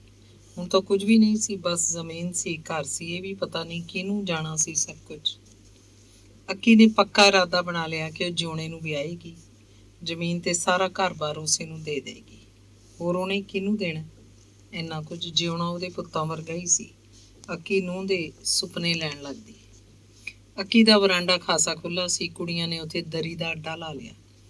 ਪ੍ਰਤਾਪੀ ਤੇ ਉਹਨਾਂ ਦੀ ਗੁਆਂਢਣ ਕੁੜੀ ਤੇਜੋ ਦਰੀ ਬੁਣਦੀਆਂ, ਤੇਜੋ ਨਾਈਆਂ ਦੀ ਕੁੜੀ ਸੀ। ਕੱਦ ਦੀ ਮਧਰੀ ਤੇ ਰੰਗ ਕਣਕ ਵੰਨਾ। ਉਹਦੀ ਇੱਕ ਅੱਖ ਦਾ ਡੇਲਾ ਖਰਾਬ ਸੀ, ਸਮਝੋ ਇੱਕ ਅੱਖ ਹੀ ਕਾਇਮ ਸੀ। ਉਹਦੇ ਕੰਮ ਸਚਿਆਰੇ ਸਨ। ਨਾਈਆਂ ਦਾ ਘਰ ਛੋਟਾ ਸੀ ਤੇ ਮੈਂਗਲ ਦੇ ਘਰ ਅੱਡਾ ਲਾਉਣ ਨੂੰ ਵਾਧੂ ਥਾਂ ਨਹੀਂ ਸੀ। ਅੱਕੀ ਤਾਂ ਇਕੱਲੀ ਸੀ। ਘਰ 'ਚ ਮੱਝ ਸੀ ਬਸ ਇੱਕ। ਘਰ ਦਾ ਸਮਾਨ ਵੀ ਇੰਨਾ ਬਹੁਤਾ ਨਹੀਂ ਸੀ ਤੇ ਨਾਲੇ ਕੁੜੀਆਂ ਕਰਕੇ ਅੱਕੀ ਦਾ ਜੀ ਲੱਗਿਆ ਰਹਿੰਦਾ। ਕੁੜੀਆਂ ਨੇ ਉਹਨੂੰ ਲਾਲਚ ਵੀ ਦਿੱਤਾ ਸੀ, ਤਾਈ ਇੱਕ ਦਰੀ ਅਸੀਂ ਤੇਰੀ ਵੀ ਬੁਣ ਦਿਆਂਗੀਆਂ, ਤਾਣਾ ਪੇਟਾ ਕਰਕੇ ਦੇ ਦੇ ਸਾਨੂੰ। ਉਹ ਰੋਟੀ ਟੁੱਕ ਦਾ ਨਿਬੇੜ ਕੇ ਦੁਪਹਿਰੇ ਆਉਂਦੀਆਂ, ਪਿਛਲੇ ਪਹਿਰ ਦੀ ਚਾਹ ਤੱਕ ਦਰੀ ਬੁਣਦੀਆਂ ਰਹਿੰਦੀਆਂ। ਦਰੀ ਬੁਣਦੀਆਂ, ਗੀਤ ਗਾਉਂਦੀਆਂ। ਅੱਕੀ ਨੂੰ ਉਹ ਚੰਗੀਆਂ ਲੱਗਦੀਆਂ। ਉਹਦੇ ਘਰ ਤਾਂ ਰੌਣਕ ਲੱਗੀ ਹੋਈ ਸੀ, ਵਿਆਹ ਵਰਗਾ ਮਾਹੌਲ ਬਣ ਜਾਂਦਾ। ਉਹ ਕੁੜੀਆਂ ਨੂੰ ਨਵੇਂ ਗੀਤ ਦੱਸਦੀ, ਗਾ ਕੇ ਵੀ ਸੁਣਾਉਂਦੀ। ਜਿੰਨਾ ਚਿਰ ਕੁੜੀਆਂ ਉਹਨਾਂ ਦੇ ਘਰ ਰਹਿੰਦੀਆਂ, ਜਿਉਣਾ ਕਿਧਰੇ ਬਾਹਰ ਟਲਿਆ ਰਹਿੰਦਾ। ਰੋਟੀ ਖਾ ਜਾਂਦਾ ਤੇ ਫਿਰ ਪਿਛਲੇ ਪਹਿਰ ਦੀ ਚਾਹ ਪੀਣ ਹੀ ਘਰ ਆਉਂਦਾ। ਚਾਹ ਪੀਣ ਆਉਂਦਾ ਤਾਂ ਕਦੇ ਕਦੇ ਉਹ ਦਰੀ ਤੇ ਬੈਠੀਆਂ ਦਿਸਦੀਆਂ। ਉਹ ਕੋਸ਼ਿਸ਼ ਕਰਦਾ ਕਿ ਉਹ ਉਦੋਂ ਘਰ ਵੜੇ ਜਦੋਂ ਕੁੜੀਆਂ ਜਾ ਚੁੱਕੀਆਂ ਹੋਣ। ਭੂਆ ਚਾਹ ਦੀ ਗੜਵੀ ਕੌਲੀ ਨਾਲ ਢੱਕ ਕੇ ਚੁੱਲ੍ਹੇ ਦੀ ਅੱਗ ਮੂਹਰੇ ਰੱਖ ਦਿੰਦੀ। ਅੱਕੀ ਜ਼ਮੀਨ ਹਿੱਸੇ ਉੱਤੇ ਦਿੰਦੀ। ਜਿਉਣਾ ਖੇਤ ਗੇੜਾ ਮਾਰ ਆਉਂਦਾ। ਫਸਲਬਾੜੀ ਦਾ ਸਾਰਾ ਹਾਲ ਭੂਆ ਨੂੰ ਆ ਕੇ ਦੱਸਦਾ। ਇਹ ਵੀ ਕਿ ਹਿੱਸੇਦਾਰ ਅੱਜ ਖੇਤ 'ਚ ਕੀ ਕਰਦੇ ਆ, ਕੋਈ ਉਹਨੂੰ ਕੀ ਬੋਲਿਆ। ਮੱਝ ਚਾਰ ਕੇ ਲਿਆਉਣ ਨੂੰ ਪਾਲੀ ਸੀ। ਜਿਉਣਾ ਖੇਤੋਂ ਕੱਖ ਲੈ ਕੇ ਆਉਂਦਾ ਤੇ ਪਾਲੀ ਨੂੰ ਨਾਲ ਲੈ ਕੇ ਮਸ਼ੀਨ ਤੇ ਕੁਤਰ ਲੈਂਦਾ। ਮੱਝ ਦੀ ਸੰਨੀ ਵੀ ਜਿਉਣਾ ਕਰਦਾ। ਜਿਉਣਾ ਨਹਾ ਧੋ ਕੇ ਰਹਿੰਦਾ, ਚੰਗੇ ਕੱਪੜੇ ਪਾਉਂਦਾ। ਭੂਆ ਉਹਨੂੰ ਖਾਣ ਪੀਣ ਨੂੰ ਵੀ ਦਿੰਦੀ। ਵਿਹਲੇ ਵੇਲੇ ਉਹ ਹੱਥਾਈ ਵਿੱਚ ਬੈਠ ਕੇ ਤਾਸ਼ ਖੇਡਦਾ। ਬਹੁਤਾ ਹੀ ਸਾਊ ਸੀ। ਮਿੱਠਾ ਮਿੱਠਾ ਬੋਲਦਾ। ਆਮ ਮੁੰਡਿਆਂ ਵਾਂਗ ਉਹਨੂੰ ਕਿਸੇ ਨੇ ਕਿਸੇ ਕੁੜੀ ਕਤਰੀ ਕੰਨੀ ਝਾਕਦੇ ਨਹੀਂ ਦੇਖਿਆ ਸੀ। ਕੋਈ ਕੁੜੀ ਉਹਨੂੰ ਕਦੀ ਬੁਲਾ ਲੈਂਦੀ ਤਾਂ ਉਹ ਧਰਤੀ ਤੇ ਅੱਖ ਰੱਖਦਾ, ਭੈਣੇ ਭੈਣੇ ਆ ਕੇ ਗੱਲ ਦਾ ਜਵਾਬ ਦਿੰਦਾ। ਕੁੜੀਆਂ ਉਹਦੇ ਮੂੰਹ ਵੱਲ ਵੇਖਦੀਆਂ ਰਹਿ ਜਾਂਦੀਆਂ। ਬੁੜੀਆਂ ਉਹਨੂੰ ਛੇੜਦੀਆਂ, ਵੇ ਅੱਕੀ ਦਿਆ, ਵੇ ਤੇਰੇ ਮਾਂ ਪਿਓ ਕਿਉਂ ਨਹੀਂ ਲੈ ਕੇ ਜਾਂਦੇ ਤੈਨੂੰ, ਵੇ ਬੁੜੀ ਤੇਰਾ ਉੱਕਰ ਆਦਰ ਚੰਗਾ ਕਰਦੀ ਹੈ। ਉਹ ਮੁਸਕਰਾਉਂਦਾ। ਅਜਿਹੀਆਂ ਗੱਲਾਂ ਦਾ ਉਹਦੇ ਕੋਲ ਕੋਈ ਜਵਾਬ ਨਾ ਹੁੰਦਾ। ਕਿਸੇ ਬੁੜੀ ਦਾ ਗੁੱਸਾ ਵੀ ਨਾ ਕਰਦਾ। ਅਜਿਹੀਆਂ ਗੱਲਾਂ ਭੂਆ ਨੂੰ ਵੀ ਨਾ ਦੱਸਦਾ। ਸੱਥ 'ਚ ਲੋਕ ਗੱਲਾਂ ਕਰਦੇ, ਬਗਾਨੇ ਪੁੱਤ ਨੂੰ ਘਰ ਰੱਖਣਾ ਬਹੁਤ ਔਖਾ ਹੈ ਬਈ, ਪਰ ਇਹ ਮੁੰਡਾ ਤਾਂ ਅੱਖ 'ਚ ਪਾਇਆ ਨਹੀਂ ਰੜਕਦਾ। ਇਹਦਾ ਕਦੇ ਲਾਂਭਾ ਨਹੀਂ ਆਇਆ ਕੋਈ। ਸਹੁਰਾ ਬਾਲਾ ਹੀ ਕੂਨਾ ਹੈ। ਕੋਈ ਉਹਦੀ ਸਹਾਇਤਾ ਕਰ ਰਿਹਾ ਹੁੰਦਾ। ਦੂਜਾ ਕੋਈ ਆਖਦਾ, ਇਹੋ ਜਿਹੇ ਚੁੱਪ ਕੀਤੇ ਹੀ ਪੱਟ ਪਾਉਂਦੇ ਹੁੰਦੇ ਐ। ਉਦਣ ਹੀ ਪਤਾ ਲੱਗੂ ਜਦੋਂ ਐ ਹੁਣ ਆਪਣੇ ਮੁੰਡੇ ਕੀ ਖੈਰ ਗੁਜ਼ਾਰਦੇ ਆ। ਇਹ ਜ਼ਰ ਉੱਪਰੇ ਪਿੰਡ ਦਾ ਕਰਕੇ ਤਾਂ ਨਹੀਂ ਮਾਰਨਾ। ਕੋਈ ਹੋਰ ਆਖ ਦਿੰਦਾ। ਤੇ ਫਿਰ ਉਹੀ ਬੰਦਾ ਦੰਦ ਵੱਢਦਾ, ਸਾਲਾ ਰਹਿੰਦਾ ਤਾਂ ਦੇਖ ਕਿਵੇਂ ਪੈਣ ਪੱਚਰ ਕੇ ਹੈ, ਜਮਾਈ ਬਣਿਆ ਫਿਰਦਾ ਨਾ। ਫਿਰ ਹੌਲਾ ਬੋਲ ਕੱਢਦਾ, ਇਹ ਤੂੰ ਪਰਤਿਆ ਕੇ ਦੇਖ ਲਈ। ਇਹ ਬੈਠਾ ਹੋਵੇ, ਕੋਲ ਦੀ ਲੰਘੀ ਜਾਂਦੀ ਕੁੜੀ ਦੀ ਅੱਖ ਇਹਦੇ ਤੇ ਹੁੰਦੀ ਆ। ਇੱਕ ਦਿਨ ਅੱਕੀ ਕੁਝ ਢਿੱਲੀ ਮੱਠੀ ਸੀ। ਉਹਦੀ ਵੱਖੀ ਦੁਖ ਰਹੀ ਸੀ। ਮੰਜਾ ਡਾਹ ਕੇ ਪੈ ਗਈ। ਕੁੜੀਆਂ ਦਰੀ ਬੁਣਦੀਆਂ ਬਿੰਦੇ ਬਿੰਦੇ ਪੁੱਛਦੀਆਂ, ਨੀ ਤਾਈ ਕੀ ਪੈਰ ਗਿਆ ਤੈਨੂੰ, ਨੀ ਅੱਜ ਬੋਲਦੀ ਕਾਹਤੋਂ ਨਹੀਂ। ਉਹ ਆਖਦੀ, ਬਸ ਬੁਲਾਓ ਨਾ ਮੈਨੂੰ, ਮੈਨੂੰ ਟਿਕੀ ਪਈ ਰਹਿਣ ਦਿਓ ਬਿੰਦੇ ਝੱਟ। ਤੇ ਫਿਰ ਉੱਠਦੀਆਂ। ਪਿਛਲਾ ਪਹਿਰ ਹੋ ਚੁੱਕਿਆ ਸੀ। ਉਹ ਇੱਕ ਵਾਰ ਉੱਠ ਕੇ ਵੀ ਕੁੜੀਆਂ ਕੋਲ ਨਹੀਂ ਆਈ। ਨਹੀਂ ਤਾਂ ਪਹਿਲਾਂ ਪੀੜੀ ਲੈ ਕੇ ਅੱਡੇ ਕੋਲ ਬੈਠ ਜਾਂਦੀ ਤੇ ਉਹਨਾਂ ਨੂੰ ਦਰੀ ਬੁਣਦੀਆਂ ਨੂੰ ਦੇਖਦੀ ਰਹਿੰਦੀ। ਵਿੱਚ ਵਿੱਚ ਦੀ ਕੋਈ ਗੱਲ ਵੀ ਕਰਦੀ। ਕੁੜੀਆਂ ਬਿਨਾਂ ਮਤਲਬ ਹੱਸਦੀਆਂ, ਤਾਈ ਨੂੰ ਮਖੌਲ ਕਰਦੀਆਂ। ਉਹ ਆਖਦੀ, ਚੰਗਾ ਭਾਈ ਧੀਏ, ਤੁਹਾਡੇ ਦਿਨ ਨੇ, ਆਖ ਲਓ ਜਿਹੜਾ ਆਖਣਾ। ਅੱਕੀ ਨੂੰ ਬੈਠਕ ਦਾ ਖੜਕਾ ਸੁਣਿਆ। ਕਹਿੰਦੀ, ਲਿਆ ਗਿਆ ਮੁੰਡਾ ਤਾਂ। ਉਹ ਕਸੀਸ ਵੱਟ ਕੇ ਬੈਠੀ ਹੋ ਗਈ। ਪੈਰੀਂ ਜੁੱਤੀ ਪਾਉਣ ਲੱਗੀ ਪਰ ਫੇਰ ਪੈ ਗਈ। ਪਈ ਪਈ ਬੋਲੀ, ਵੇ ਜਿਉਣਿਆ, ਤੂੰ ਆਪ ਹੀ ਧਰ ਲੈ ਚਾਹ ਅੱਜ ਤਾਂ। ਉਹਦੇ ਤੱਕ ਆਵਾਜ਼ ਗਈ ਜਾਂ ਨਹੀਂ ਗਈ ਕੋਈ ਪਤਾ ਨਹੀਂ। ਉਹ ਬੋਲਿਆ ਨਹੀਂ, ਸ਼ਾਇਦ ਕੁੜੀਆਂ ਤੋਂ ਸੰਗਦਾ ਹੀ ਨਾ ਬੋਲਿਆ ਹੋਵੇ। ਅੱਕੀ ਪਈ ਸੀ, ਫਿਰ ਬੋਲੀ, ਨਹੀਂ ਕੁੜੀਓ, ਅੱਜ ਤਾਂ ਤੁਸੀਂ ਕਰੋ ਚਾਹ। ਪ੍ਰਤਾਪੀ ਕਹਿੰਦੀ, ਜਾ ਉੱਠ ਨੀ ਤੇਜੋ, ਕਰ ਦੇ। ਤੂੰ ਕਰ ਦੇ, ਤੇਜੋ ਨੇ ਲਾਚੜ ਕੇ ਜਵਾਬ ਦਿੱਤਾ। ਕਾਣੀ ਬਹੇੜ ਕੱਸਦੀਆਂ ਤੂੰ। ਪ੍ਰਤਾਪੀ ਉਹਨੂੰ ਝਿੜਕਣ ਲੱਗੀ। ਨਾ ਭਾਈ ਤੂੰ ਉੱਠ। ਤੇਜੋ ਬੈਠਕ ਵੱਲ ਝਾਕ ਰਹੀ ਸੀ। ਲੈ ਮੈਂ ਬਣਾ ਦਿੰਨੀ ਆ, ਮੈਨੂੰ ਕੀ ਡਰ ਮਾਰਿਆ ਗਿਆ ਕਿਸੇ ਦਾ। ਕੁੱਤੀ ਨੈਣ। ਪ੍ਰਤਾਪੀ ਨੇ ਉਹਦੇ ਵੱਲ ਹੱਥ ਉਗਰਦਿਆਂ ਕਿਹਾ। ਤੂੰ ਹੀ ਹੋਲਾ ਕੁੱਤੀ। ਤੇਜੋ ਵੀ ਘੱਟ ਨਹੀਂ ਸੀ। ਅੱਕੀ ਬੋਲੀ, ਨੀ ਕਿਉਂ ਮੜਕਦੇ ਹੋ? ਬੈਠੀਆਂ ਰਹੋ ਚੁੱਪ ਕਰਕੇ, ਮੈਂ ਆਪੇ ਕਰ ਲੈਨੀ ਆ ਔਖੀ ਸੁਖਾਲੀ। ਪ੍ਰਤਾਪੀ ਝਲਾਨੀ 'ਚ ਜਾ ਕੇ ਅੱਗ ਮਚਾਉਣ ਲੱਗੀ। ਛਟੀਆਂ ਤੋੜਨ ਦੀ ਆਵਾਜ਼ ਵਿਹੜੇ ਤੱਕ ਆ ਰਹੀ ਸੀ, ਸ਼ਾਇਦ ਬੈਠਕ ਤੱਕ ਵੀ। ਜਿਉਣਾ ਕੰਨ ਵੜਿੱਕੇ ਲੈਂਦਾ ਮੰਜੇ ਤੇ ਪਿਆ, ਬਾਰ-ਬਾਰ ਛੱਤ ਦੇ ਬਾਲੇ ਗਿਣਦਾ ਤੇ ਭੁੱਲ ਜਾਂਦਾ। ਝਲਾਨੀ 'ਚ ਬਰਾਂਡੇ ਦੀ ਕੰਧ ਨਾਲ ਅਲਮਾਰੀ ਸੀ। ਚਾਹ ਪੱਤੀ ਤੇ ਗੁੜ ਇਸ ਅਲਮਾਰੀ 'ਚ ਹੁੰਦਾ। ਡੋਲੂ ਦੇ ਪਾਣੀ 'ਚ ਦੁੱਧ ਦੀ ਗੜਵੀ ਰੱਖੀ ਹੁੰਦੀ। ਡੋਲੂ ਛੱਤ ਦੀ ਤਾਰ ਨਾਲ ਲਟਕਦਾ ਰਹਿੰਦਾ। ਅੱਕੀ ਫੇਰ ਬੋਲੀ, ਕੁੜੇ ਤਾਪੋ, ਆਪਦਾ ਪਾਣੀ ਵੀ ਪਾ ਲਿਓ, ਹੁਣ ਬਣਾਉਣ ਤਾਂ ਲੱਗੀ ਆ। ਚੰਗਾ ਤਾਈ, ਮੈਂ ਤਾਂ ਪਹਿਲਾਂ ਹੀ ਪਾ ਲਿਆ ਸੀ। ਉਹ ਝਲਾਨੀ ਵਿੱਚ ਹੀ ਉੱਚਾ ਬੋਲੀ। ਜਿਉਣਾ ਸਮਝ ਗਿਆ ਕਿ ਭੂਆ ਨਹੀਂ ਚਾਹ ਬਣਾ ਰਹੀ। ਕਿਉਂ ਨਹੀਂ ਬਣਾ ਰਹੀ ਇਹ ਸ਼ਾਇਦ ਉਹਨੂੰ ਪਤਾ ਨਹੀਂ ਹੋਏਗਾ। ਤੇ ਜੋ ਕੱਲੀ ਦਰੀ ਦਾ ਕੀ ਕਰਦੀ। ਉਹ ਵੀ ਝਲਾਨੀ 'ਚ ਪ੍ਰਤਾਪੀ ਕੋਲ ਜਾ ਬੈਠੀ। ਪ੍ਰਤਾਪੀ ਨੇ ਉਹਦੇ ਵੱਲ ਅੱਖਾਂ ਕੱਢੀਆਂ। ਹੁਣ ਕੀ ਲੈਣ ਆਈ ਆ? ਚਾਹ ਪੀਣ। ਤੇ ਜੋ ਦੱਸਣ ਲੱਗੀ। ਨਾ ਤੈਨੂੰ ਨਹੀਂ ਦੇਣੀ ਚਾਹ, ਥੋੜ੍ਹੀ ਜਿਹੀ ਦੇ ਦੇ। ਨਾ ਥੋੜ੍ਹੀ ਨਾ ਬਾਹਲੀ, ਕਮਜ਼ਾਤ ਰੰਨ ਗਧਿਆਂ ਦੀ। ਤੂੰ ਹੀ ਹੋ ਲੈ ਭਾਈ। ਪ੍ਰਤਾਪੀ ਨੇ 3 ਬਾਟੀਆਂ ਵਿੱਚ ਚਾਹ ਪਾ ਲਈ। ਗੜਵੀ ਥੋੜ੍ਹੀ ਜਿੰਨੀ ਊਣੀ ਰੱਖ ਕੇ ਛੋਟੀ ਬਾਟੀ ਟੋਕਰੇ 'ਚ ਚੁੱਕ ਕੇ ਉਹ ਕਹਿੰਦੀ, ਚੰਗਾ ਬੈਠਕ 'ਚ ਦਿਆ ਜਿਉਣੇ ਨੂੰ। ਤੂੰ ਹੀ ਜਾ ਭਾਈ। ਤੇਜੋ ਦਾ ਚਿਹਰਾ ਗੰਭੀਰ ਸੀ। ਕਿਉਂ, ਤੈਨੂੰ ਕੀ ਹੁੰਦਾ? ਤਾਈ ਨੂੰ ਫੜਾ ਦਿੰਨੀ ਆ। ਤੇਜੋ ਨੇ ਚਾਹ ਦੀ ਬਾਟੀ ਚੁੱਕੀ ਤੇ ਅੱਕੀ ਕੋਲ ਆ ਕੇ ਕਹਿੰਦੀ, ਤਾਈ ਲੈ। ਇੱਕ ਹੱਥ ਗੜਵੀ ਤੇ ਇੱਕ ਹੱਥ ਛੋਟੀ ਬਾਟੀ ਲੈ ਕੇ ਪ੍ਰਤਾਪੀ ਬੈਠਕ ਵੱਲ ਚੱਲ ਪਈ। ਤੇਜੋ ਉਹਨੂੰ ਜਾਂਦੀ ਨੂੰ ਗੌਰ ਨਾਲ ਦੇਖ ਰਹੀ ਸੀ, ਗੁੱਜਾ ਮੁਸਕਰਾਉਂਦੀ ਹੋਈ। ਉਹ ਬਾਰ ਵੱਲ ਪਿੱਠ ਕਰਕੇ ਮੰਜੇ ਤੇ ਪਿਆ ਸੀ। ਸਰਾਣੇ ਦੇ ਪਾਵੇ ਕੋਲ ਗੜਵੀ ਰੱਖ ਕੇ ਪ੍ਰਤਾਪੀ ਕਹਿੰਦੀ, ਲੈ ਵੀਰ ਚਾਹ ਪੀ ਲੈ। ਉਹ ਸੂਈ ਚੁੱਭਣ ਵਾਂਗ ਉੱਠ ਕੇ ਬੈਠ ਗਿਆ। ਕੁੜੀ ਉਹਦੀਆਂ ਅੱਖਾਂ 'ਚ ਝਾਕੀ ਤੇ ਝਾਕਦੀ ਰਹਿ ਗਈ। ਮੁੰਡੇ ਲਈ ਕੁੜੀ ਦਾ ਚਿਹਰਾ ਸੂਰਜ ਦੀ ਚਲਕੋਰ ਵਰਗਾ ਸੀ, ਲਿਸ਼ਕਾਰਾ ਸੀ ਬਸ। ਚਿਹਰੇ ਦੀ ਪਛਾਣ ਕੋਈ ਨਹੀਂ ਸੀ। ਲੈ ਵੀਰਾ ਚਾਹ ਪੀ ਲੈ। ਬੋਲ ਉਹਦੇ ਧੁਰ ਅੰਦਰ ਤੱਕ ਤਿੱਖੀ ਛੁਰੀ ਵਾਂਗ ਲੈ ਗਏ। ਪ੍ਰਤਾਪੀ ਝਲਾਨੀ 'ਚ ਆਪਣੀ ਚਾਹ ਦੀ ਬਾਟੀ ਚੁੱਕਣ ਗਈ, ਪਰ ਬਾਟੀਆਂ ਤਾਂ ਤਿੰਨੇ ਤੇਜੋ ਲੈ ਗਈ। ਉਹ ਅੱਕੀ ਦੀਆਂ ਪੈਂਦਾਂ ਉੱਤੇ ਬੈਠੀ ਸੀ। ਪ੍ਰਤਾਪੀ ਬਾਟੀ ਚੁੱਕਣ ਲੱਗੀ, ਪਰ ਬਾਟੀ ਉਹਦੇ ਹੱਥ 'ਚੋਂ ਨਿਕਲ ਗਈ। ਥੱਲੇ ਡਿੱਗੀ ਬਾਟੀ ਵਿੱਚ ਥੋੜ੍ਹੀ ਬਹੁਤ ਚਾਹ ਰਹਿ ਗਈ, ਬਸ ਜਿਵੇਂ ਥੱਲਾ ਹੀ ਢਕਿਆ ਹੋਇਆ ਹੋਵੇ। ਇਹ ਹਾਏ, ਲੈ ਮੇਰੀ ਬਾਟੀ 'ਚੋਂ ਲੈ ਲੈ ਹੋਰ। ਕੀ ਹੋ ਗਿਆ ਕੁੜੇ ਤੈਨੂੰ? ਅੱਕੀ ਉੱਠ ਕੇ ਬੈਠ ਚੁੱਕੀ ਸੀ। ਆਪਣੀ ਚਾਹ ਦੀ ਬਾਟੀ ਨੂੰ ਹੱਥ ਨਹੀਂ ਲਾਇਆ ਸੀ। ਤੇਜੋ ਮੁਸਕੜੀਆਂ ਹੱਸ ਰਹੀ, ਕਹਿੰਦੀ, ਤਾਪੋ, ਕਸਰ ਹੋ ਗਈ ਤੈਨੂੰ। ਉਹ ਗੁੰਮਸੁੰਮ ਸੀ, ਮੂੰਹ ਕੋਈ ਜਵਾਬ ਨਹੀਂ ਸਰਿਆ। ਅੱਕੀ ਨੇ ਉਹਦੀ ਬਾਟੀ ਵਿੱਚ ਆਪਣੀ ਅੱਧੀ ਚਾਹ ਪਾਤੀ, ਅੱਧੀ ਤੇਜੋ ਨੇ। ਫਿਰ ਬੇਸ਼ਰਮ ਹੋਈ ਉਹ ਤੇਜੋ ਨੂੰ ਕਹਿਣ ਲੱਗੀ, ਪਰੇ ਹੋ ਨਹੀਂ, ਬੈਠਣ ਨੂੰ ਦੇ ਥਾਂ। ਮੈਂ ਤਾਂ ਉੱਠ ਹੀ ਖੜਦੀ ਆ, ਐਵੇਂ ਤਾਈ ਦਾ ਮੰਜਾ ਤੋੜਾਂਗੀ। ਤੇਜੋ ਪਰੇ ਹੋ ਕੇ ਪਟੜੇ ਤੇ ਬਹਿ ਗਈ, ਚਾਹ ਪੀਣ ਲੱਗੀ। ਪ੍ਰਤਾਪੀ ਨੇ ਛੇਤੀ ਛੇਤੀ ਆਪਣੀ ਚਾਹ ਪੀਤੀ। ਅੱਕੀ ਹੌਲੀ ਹੌਲੀ ਪੀ ਰਹੀ ਸੀ। ਕੁੜੀਆਂ ਦਾ ਜਾਣ ਦਾ ਵੇਲਾ ਹੋ ਗਿਆ, ਕਹਿੰਦੀਆਂ, ਚੰਗਾ ਤਾਈ, ਜਾਨੀ ਆ।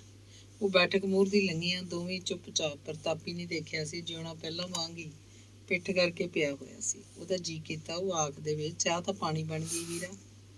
ਜਿਉਣਾ 2 ਵਾਰ ਉੱਠਿਆ, ਤੱਤੀ ਹੋਣੀ ਆ, ਫੇਰ ਪੈ ਗਿਆ। ਚਾਹ ਬਾਟੀ 'ਚ ਪਾ ਕੇ ਠੰਡੀ ਕੀਤੀ ਜਾ ਸਕਦੀ ਸੀ, ਪਰ ਉਹਦੇ ਅੰਦਰ ਕਿਧਰੇ ਇੱਕ ਗੱਲ ਬੈਠ ਗਈ।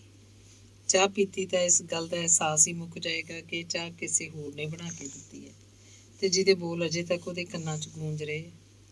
ਚਾਹ ਪੀਂਦਿਆਂ ਉਹਨੂੰ ਲੱਗ ਰਿਹਾ ਸੀ ਜਿਵੇਂ ਚਾਹ ਪੱਤੀ ਦੀ ਥਾਂ ਪਾਣੀ 'ਚ ਕੋਈ ਖੁਸ਼ਬੂ ਉਬਾਲ ਦਿੱਤੀ ਹੋਵੇ। ਗੜਬੀ ਤੇ ਬਾਟੀ ਨੂੰ ਬਹੁਤ ਸੋਹਣੇ ਹੱਥਾਂ ਦੀ ਛੋਹ ਪ੍ਰਾਪਤ ਸੀ। ਚਾਹ ਦੀਆਂ ਘੁੱਟਾਂ 'ਚ ਕਿਸੇ ਦੇ ਸਾਹ ਰਲੇ ਸੀ। ਚਾਹ ਪੀ ਕੇ ਭੂਆ ਦੇ ਪੈਂਦੀ ਜਾ ਬੈਠਾ। ਪੁੱਛਿਆ, ਬੇਬੇ ਅੱਜ ਤੂੰ ਨਹੀਂ ਬਣਾਈ ਚਾਹ? ਬੱਖੀ ਦੁਖਦੀ ਸੀ, ਉੱਠਿਆ ਨਹੀਂ ਗਿਆ। ਹੁਣ ਕਿਵੇਂ ਆ?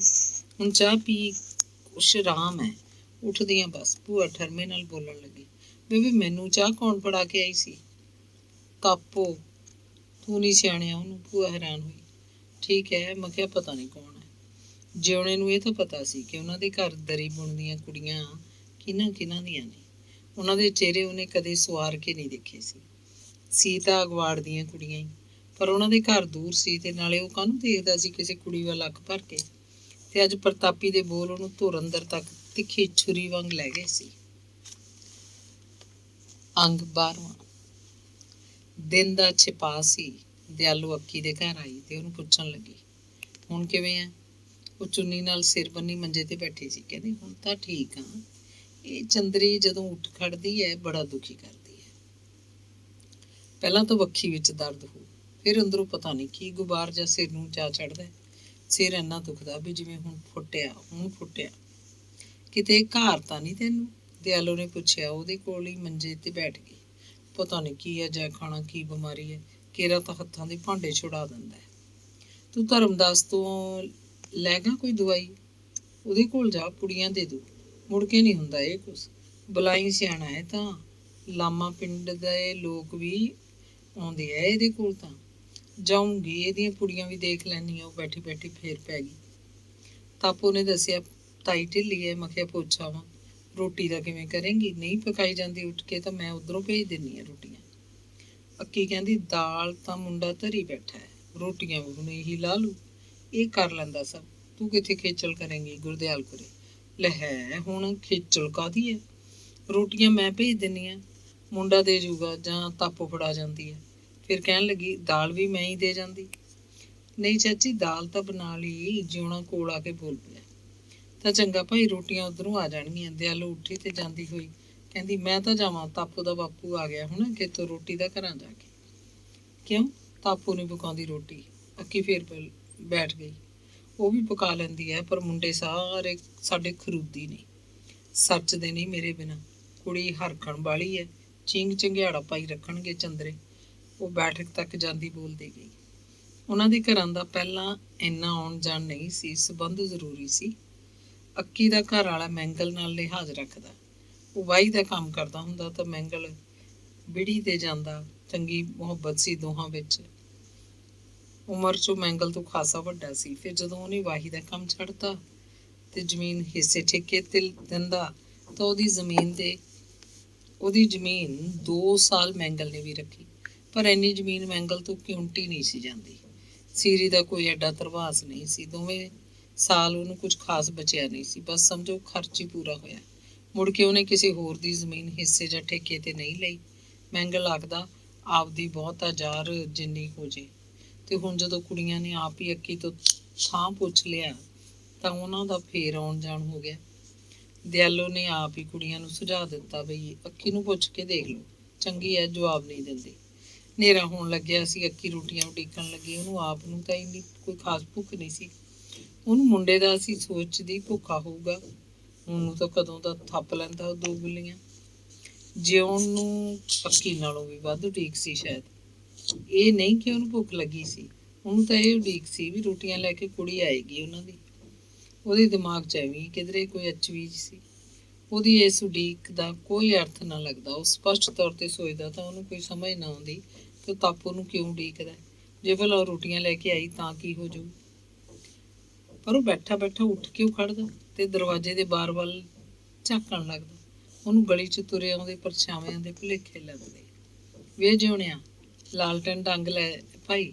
ਫਿਰ ਕਹਿਣ ਲੱਗੀ ਭੋਲੀ ਵੀ ਨਹੀਂ ਆਇਆ ਰੋਟੀ ਖਾਣ? ਇਸ ਵੇਲੇ ਤੱਕ ਤਾਂ ਆ ਜਾਂਦਾ ਸੀ ਉਹ। ਜਿਉਣਾ ਪੀੜੀ ਤੇ ਬੈਠਾ ਹੱਥਾਂ ਦੀ ਕਰੰਗੜੀ ਗੋਡਿਆਂ ਉੱਤੋਂ ਦੀ ਪਾ ਕੇ ਪੈਰਾਂ ਨੂੰ ਤਾਂ ਚੁੱਕਦਾ ਤੇ ਫਿਰ ਧਰਤੀ ਤੇ ਟਿਕਾ ਦਿੰਦਾ। ਅੱਕੀ ਦੀਆਂ ਗੱਲਾਂ ਦਾ ਅਣਸੁਣੀ ਹੁੰਗਾਰਾ ਭਰਦਾ ਇੰਨੇ ਨੂੰ ਨੇਕ ਰੋਟੀਆਂ ਲੈ ਕੇ ਆ ਗਿਆ ਤੇ ਉਹਦੇ ਮਗਰ ਹੀ ਅੱਕੀ ਦਾ ਪਾਲੀ ਬੋਗਾ। ਆ ਵੀ ਨੇਕ ਸਿਆਂ ਸਰਦਾਰਾ। ਜਿਉਣੇ ਨੇ ਉਹਦਾ ਸਵਾਗਤ ਕੀਤਾ। ਬਹਿਣਾ ਪੁੱਤ, ਅੱਕੀ ਆਖ ਰਹੀ ਸੀ। ਬਸਤਾ ਹੀ ਬੈਠਾ। ਮੁੰਡੇ ਦਾ ਕੁੜੀਆਂ ਵਰਗਾ ਬੋਲ ਸੀ। ਇੱਕ ਹੱਥ ਕੋਣੇ 'ਚ ਰੋਟੀਆਂ ਵਲੇਟੀਆਂ ਹੋਈਆਂ, ਦੂਜੇ ਹੱਥ ਡੋਲੂ। ਫਿਰ ਕਹਿੰਦਾ ਰੋਟੀ ਤਾਂ ਤਾਈ ਕਦੋਂ ਦੀ ਪੱਕੀ ਪਈ ਸੀ। ਤਾਪੋ ਨੇ ਖੀਰ ਧਰ ਲਈ। ਬੇਬੇ ਕਹਿੰਦੀ ਖੀਰ ਲੈ ਜਾਈ। ਇਹ ਤਾਂ ਭਾਈ ਬਾਹਲੀ ਖੇਚਲ ਕੀਤੀ ਤੁਸੀਂ, ਅੱਕੀ ਨੇ ਕਿਹਾ। ਫਿਰ ਜਿਉਣੇ ਨੂੰ ਕਹਿੰਦੀ ਰੋਟੀਆਂ ਛਾਬੇ 'ਚ ਰੱਖ ਲੈ ਭਾਈ, ਵਲੇਟ ਦੀ, ਨਹੀਂ ਸੁੱਕ ਜਾਣਗੀਆਂ। ਡੋਲੂ ਵੀ ਖਾਲੀ ਕਰਕੇ ਧੋ ਕੇ ਦੀ। ਧੋਣ ਨੂੰ ਤਾਂ ਕੀ ਹੈ ਤਾਈ, ਮੁੰਡਾ ਫੇਰ ਬੋਲਿਆ। ਬੋਗੇ ਦੀ ਨਿਗਾਹ ਖੀਰ 'ਚ ਸੀ। ਉਹ ਪਰਾਂ ਕੰਧ ਨਾਲ ਲੱਗ ਕੇ ਬੈਠਾ ਸੀ। ਆਲੇ 'ਚੋਂ ਆਪਣੀ ਬਾਟੀ ਚੁੱਕ ਕੇ ਮੂਹਰੇ ਧਰ ਰੱਖੀ ਸੀ। ਜਿਉਣੇ ਨੂੰ ਨੇਕ ਦਾ ਬਹੁਤ ਮੋਹ ਆਇਆ। ਉਹਨੂੰ ਜਾਂਦੇ ਨੂੰ ਕਹਿਣ ਲੱਗਾ, ਓਏ ਬਹਿ ਜਾ ਹੁਣ, ਜਾਨਾ ਕਿੱਧਰ ਹੈ? ਮੈਂ ਤੌੜੀ ਲਾਉਣਾ, ਦੁੱਧ ਪੀ ਕੇ ਜਾਈ ਯਾਰ। ਉਹ ਜਾਂਦਾ ਜਾਂਦਾ ਹੀ ਸਿਆਣੇ ਵਾਂਗ ਬੋਲ ਗਿਆ, ਨਾ ਬਸ ਜਿਉਂਦਾ ਰਹਿ, ਰੱਜਿਆ ਫਿਰਦਾ ਮੈਂ ਤਾਂ। ਅੱਕੀ ਕਹਿੰਦੀ ਜਿਉਣਿਆ ਵੇ ਭਾਈ, ਪਹਿਲਾਂ ਖੀਰ ਪਾ ਦੇ ਬਾਟੀ 'ਚ, ਬੋਗੇ ਨੂੰ ਖਾ ਲੂਗਾ, ਫਿਰ ਦਾਲ ਪਾ ਦੇ। ਜਿਉਣੇ ਨੂੰ ਲੱਗ ਰਿਹਾ ਸੀ ਜਿਵੇਂ ਸਾਰੀ ਖੀਰ ਉਹਦੇ ਲਈ ਤਾਪਿਓ ਨੇ ਭੇਜੀ ਹੋਵੇ। ਉਹ ਮਨ 'ਚ ਹੱਸਿਆ, ਇਹਦਾ ਸਾਲੇ ਦਾ ਕੀ ਹੱਕ ਆ। ਪਰ ਬੇਬੇ ਦਾ ਆਖਾ ਮੰਨ ਕੇ ਉਹਨੇ ਬੋਗੇ ਨੂੰ ਪਹਿਲਾਂ ਖੀਰ ਪਾਤੀ। ਖੀਰ ਖਾ ਕੇ ਬੋਗੇ ਨੇ ਦਾਲ ਨਾਲ ਰੋਟੀ ਖਾ ਲਈ। ਉਸੇ ਬਾਟੀ 'ਚ ਪੰਪ ਤੋਂ ਪਾਣੀ ਪੀ ਲਿਆ। ਜਿਉਣੇ ਨੇ ਤੌੜੀ ਦਾ ਦੁੱਧ ਰਿੜਕਣੇ 'ਚ ਵਧਾਇਆ ਤਾਂ ਕੜੇ ਦੁੱਧ ਦੇ 2 ਪੱਲੇ ਬੋਗੇ ਦੀ ਬਾਟੀ 'ਚ ਪਾਤੀ। ਬਾਟੀ ਮਾਂਜ ਕੇ ਉਹਨੇ ਆਲੇ 'ਚ ਰੱਖੀ ਤੇ ਚੁੱਪਚਾਪ ਘਰ ਨੂੰ ਤੁਰ ਪਿਆ। ਪਾਲੀ ਦੀਆਂ ਰੋਟੀਆਂ ਦਿਆਲੂ ਨੂੰ ਯਾਦ ਨਹੀਂ ਰਹਿ ਗਈਆਂ ਹੋਣਗੀਆਂ। ਉਹਨੇ 2 ਜਣਿਆਂ ਦੀ ਰੋਟੀ ਭੇਜੀ। ਜਿਉਣੇ ਨੇ 1 ਰੋਟੀ ਦਾਲ ਨਾਲ ਖਾ ਲਈ। ਬੇਬੇ ਨੂੰ ਪੁੱਛ ਕੇ ਖੀਰ ਸਾਰੀ ਖਾ ਗਿਆ। ਅੱਕੀ ਨੇ ਆਖਿਆ ਸੀ ਖੀਰ ਉਹਨੂੰ ਠੀਕ ਨਹੀਂ, ਉਹ ਦਾਲ ਨਾਲ ਹੀ 2 ਬੁਰਕੀਆਂ ਖਾ ਲਏਗੀ। ਘਰ ਦੇ ਹੋਰ ਨਿੱਕੇ ਮੋਟੇ ਕੰਮ ਮੁਕਾ ਕੇ ਜਿਉਣੇ ਨੇ ਬੈਠਕ ਮੂਹਰੇ ਵਿਹੜੇ 'ਚ ਮੰਜਾ ਡਾਇਆ ਤੇ ਪੈ ਗਿਆ। ਅੱਜ ਉਹ ਹੱਥਾਈ ਦੀ ਸੱਥ 'ਚ ਮੁੰਡਿਆਂ ਦੀਆਂ ਗੱਲਾਂ ਸੁਣਨ ਨਹੀਂ ਗਿਆ। ਅੱਕੀ ਵਰਾਂਡੇ ਅੱਗੇ ਪਈ ਸੀ। ਮੀਂਹ ਅਜੇ ਸ਼ੁਰੂ ਨਹੀਂ ਸੀ ਹੋਏ। ਕਦੇ ਵੱਟ ਹੋ ਜਾਂਦਾ, ਕਦੇ ਹਨੇਰੀ ਵਗਦੀ, ਕਦੇ ਸਿਰਫ ਹਵਾ ਹੀ ਵਗਦੀ। ਦਿਨ ਵੇਲੇ ਤੱਤੀ ਲੂ ਤੇ ਰਾਤ ਨੂੰ ਠੰਡ ਵਰਤ ਜਾਂਦੀ। ਉਹ ਰਾਤ ਸੁਖਾਵੀਂ ਹਵਾ ਸੀ। ਅਜਿਹੇ ਮੌਸਮ 'ਚ ਨੀਂਦ ਵਧੀਆ ਆਉਂਦੀ ਹੈ। ਪਰ ਜਿਉਣੇ ਦੇ ਮਨ ਨੂੰ ਕੋਈ ਕੁਤਰਨ ਜਿਹੀ ਲੱਗੀ ਹੋਈ ਸੀ। ਇੱਕ ਮਿੱਠਾ ਮਿੱਠਾ ਅਹਿਸਾਸ, ਇੱਕ ਅਚਵੀ ਜਿਹੀ। ਉਹਨੂੰ ਨੀਂਦ ਨਹੀਂ ਸੀ ਆ ਰਹੀ। ਉਹ ਅੱਖਾਂ ਮੀਟਣ ਲੱਗਦਾ ਤਾਂ ਕੋਈ ਚਿਹਰਾ ਉਹਦੇ ਐਨ ਸਾਹਮਣੇ ਆ ਖੜਦਾ। ਕੁੜੀਆਂ ਆਪਣੀਆਂ 3 ਦਰੀਆਂ ਬੁਣ ਚੁੱਕੀਆਂ ਸੀ। 2 ਦਰੀਆਂ ਪ੍ਰਤਾਪੀ ਦੀਆਂ, 1 ਦਰੀ ਤੇਜੋ ਦੀ, ਚੌਥੀ ਦਰੀ ਹੁਣ ਉਹ ਅੱਕੀ ਦੀ ਬੁਣਨ ਲੱਗੀ। ਇਹ ਤੋਂ ਬਾਅਦ ਅੱਡਾ ਪੁੱਟ ਦੇਣਾ ਸੀ। ਹੁਣ ਜਿਉਣਾ ਘਰ ਆਉਣ ਤੋਂ ਸੰਗਦਾ ਨਹੀਂ ਸੀ, ਸਗੋਂ ਚਾਹੁੰਦਾ ਕਿ ਆਨੀ ਬਾਨੀ ਕੁੜੀਆਂ ਦੇ ਦਰੀ ਬੁਣਨ ਵੇਲੇ ਘਰ ਆਵੇ। ਪਿਛਲੇ ਪਹਿਰ ਹੋਣ ਤੋਂ ਪਹਿਲਾਂ ਹੀ ਆ ਧਮਕਦਾ। ਵਿਹੜੇ 'ਚ ਆ ਕੇ ਉੱਚਾ ਬੋਲ ਖੜਦਾ, ਬੇਬੇ ਚਾਹ ਕਰ ਲਈ? ਤੂੰ ਬੈਠ, ਕਰਦੀ ਆ ਮੈਂ ਚਾਹ, ਉਹ ਜਵਾਬ ਦਿੰਦੀ। ਹੁਣ ਉਹ ਬੈਠਕ 'ਚ ਆ ਕੇ ਬੈਠਣ ਦੀ ਥਾਂ ਵਰਾਂਡੇ 'ਚ ਹੀ ਇੱਧਰ ਉੱਧਰ ਕੁਝ ਲੱਭਦਾ ਜਿਹਾ ਫਿਰਦਾ ਰਹਿੰਦਾ। ਚੋਰ ਅੱਖ ਨਾਲ ਪ੍ਰਤਾਪੀ ਵੱਲ ਝਾਕਦਾ। ਪ੍ਰਤਾਪੀ ਦੀ ਨਿਗਾਹ ਦਰੀ ਵੱਲ ਹੁੰਦੀ। ਉਹ ਨੀਵੀਆਂ ਨਜ਼ਰਾਂ ਨਾਲ ਵੀ ਅਨੁਭਵ ਕਰ ਲੈਂਦੀ ਕਿ ਉਹਦੇ ਵੱਲ ਝਾਕ ਰਿਹਾ, ਜਿਵੇਂ ਉਹਦੇ ਸਾਰੇ ਵਜੂਦ ਨੂੰ ਨਿਹਾਰ ਰਿਹਾ ਹੋਵੇ। ਜਿਉਣੇ ਦੀ ਨਜ਼ਰ ਜਿਵੇਂ ਤਾਰ ਵਾਂਗ ਪ੍ਰਤਾਪੀ ਦੇ ਸਾਰੇ ਸਰੀਰ ਨੂੰ ਪਾਰ ਕਰ ਜਾਂਦੀ। ਉਹ ਬੇਚੈਨ ਹੋ ਉੱਠਦੀ, ਕੁਝ ਨਾ ਕੁਝ ਬੋਲਣ ਲਈ ਮਜਬੂਰ ਹੋ ਜਾਂਦੀ। ਤੇਜੋ ਤਾਂ ਆਪਣੇ ਆਪ 'ਚ ਹੀ ਗੁਆਚ ਚੁੱਕੀ ਹੁੰਦੀ, ਗੁੰਮ-ਸੁੰਮ, ਜਿਵੇਂ ਉਹ ਉੱਥੇ ਹੋਵੇ ਹੀ ਨਾ। ਪ੍ਰਤਾਪੀ ਪੁੱਛਦੀ, ਜਿਉਣਿਆ ਤੂੰ ਨਹੀਂ ਜਾਣਾ ਹੁੰਦਾ ਡੇਰੇ ਪੜ੍ਹਨ? ਕਿਉਂ, ਕੀ ਕਰਨਾ ਮੈਂ ਪੜ੍ਹ ਕੇ? ਉਹ ਬੋਲਦਾ, ਜਿਵੇਂ ਕੁੜੀ ਦੀ ਆਵਾਜ਼ ਨੂੰ ਤਰਸ ਰਿਹਾ ਹੋਵੇ। ਉਹਦੀ ਆਵਾਜ਼ ਸੁਣ ਕੇ ਜਿਵੇਂ ਉਹਦੀ ਤਸੱਲੀ ਹੋ ਜਾਂਦੀ ਹੋਵੇ। ਸਾਡਾ ਨੇਕ ਤਾਂ ਜਾਂਦਾ ਹੁੰਦਾ, ਉਹ ਦੱਸਦੀ। ਅੱਛਾ, ਤਾਂ ਫਿਰ ਮੈਂ ਵੀ ਜਾਇਆ ਕਰੂੰਗਾ। ਇੰਨੀ ਗੱਲ ਕਰਨ ਨਾਲ ਜਿਵੇਂ ਉਹਦੀ ਰੂਹ ਰੱਜ ਜਾਂਦੀ ਹੋਵੇ। ਹੋਰ ਕੁੜੇ, ਚਿੱਠੀ ਜੋਗਾ ਹੋ ਜਾਂਦਾ ਬੰਦਾ, ਉਹ ਆਖਦੀ ਤੇਜੋ ਨੂੰ, ਪਰ ਸੁਣਾਉਂਦੀ ਜਿਉਣੇ ਨੂੰ। ਦਰੀਆਂ ਦਾ ਕੰਮ ਖਤਮ ਹੋ ਗਿਆ। ਅੱਡਾ ਪੁੱਟਤਾ ਗਿਆ। ਜਿਉਣੇ ਤੋਂ ਜਿਵੇਂ ਕੁਝ ਖੋਹ ਲਿਆ ਗਿਆ। ਪ੍ਰਤਾਪੀ ਦਾ ਜਿਵੇਂ ਕੁਝ ਅੱਕੀ ਬੁੜੀ ਦੇ ਘਰ ਹੀ ਰਹਿ ਗਿਆ ਹੋਵੇ। ਤੇ ਫਿਰ ਕੋਈ ਬਹਾਨਾ ਬਣਾ ਕੇ ਪ੍ਰਤਾਪੀ ਅੱਕੀ ਦੇ ਘਰ ਆਉਂਦੀ। ਪੀੜੀ ਤੇ ਬੈਠੀ ਐਵੇਂ ਹੀ ਉਹਦੇ ਨਾਲ ਇੱਧਰ ਉੱਧਰ ਦੀਆਂ ਗੱਲਾਂ ਮਾਰਦੀ ਰਹਿੰਦੀ। ਜਿਉਣਾ ਘਰ ਨਾ ਹੁੰਦਾ ਤਾਂ ਪ੍ਰਤਾਪੀ ਉਹਨੂੰ ਉਡੀਕਦੀ। ਦਰਵਾਜ਼ੇ ਦੇ ਬਾਹਰ ਵੱਲ ਮੁੜ ਮੁੜ ਝਾਕਦੀ, ਦੱਬਿਆ ਹੌਕਾ ਲੈਂਦੀ। ਅੱਕੀ ਨੂੰ ਕੁਛ ਨਾ ਪੁੱਛਦੀ। ਅੱਕੀ ਉਹਨੂੰ ਸਧਾਰਨ ਜਿਹੇ ਸਵਾਲ ਕਰਦੀ, ਤੇਰੀ ਮਾਂ ਕੀ ਕਰਦੀ ਹੈ? ਤੇਰੀ ਬਦਰੀ ਵਾਲੀ ਭੂਆ ਨਹੀਂ ਆਉਣ ਦਿੰਦੀ ਹੁਣ ਕਦੇ? ਕੀ ਗੱਲ? ਕੱਲੀ ਬੁੜੀ, ਉਹਨੂੰ ਤਾਂ ਕੋਈ ਚਾਹੀਦਾ ਹੁੰਦਾ ਉਹਦੇ ਨਾਲ ਗੱਲਾਂ ਕਰਨ ਵਾਲਾ।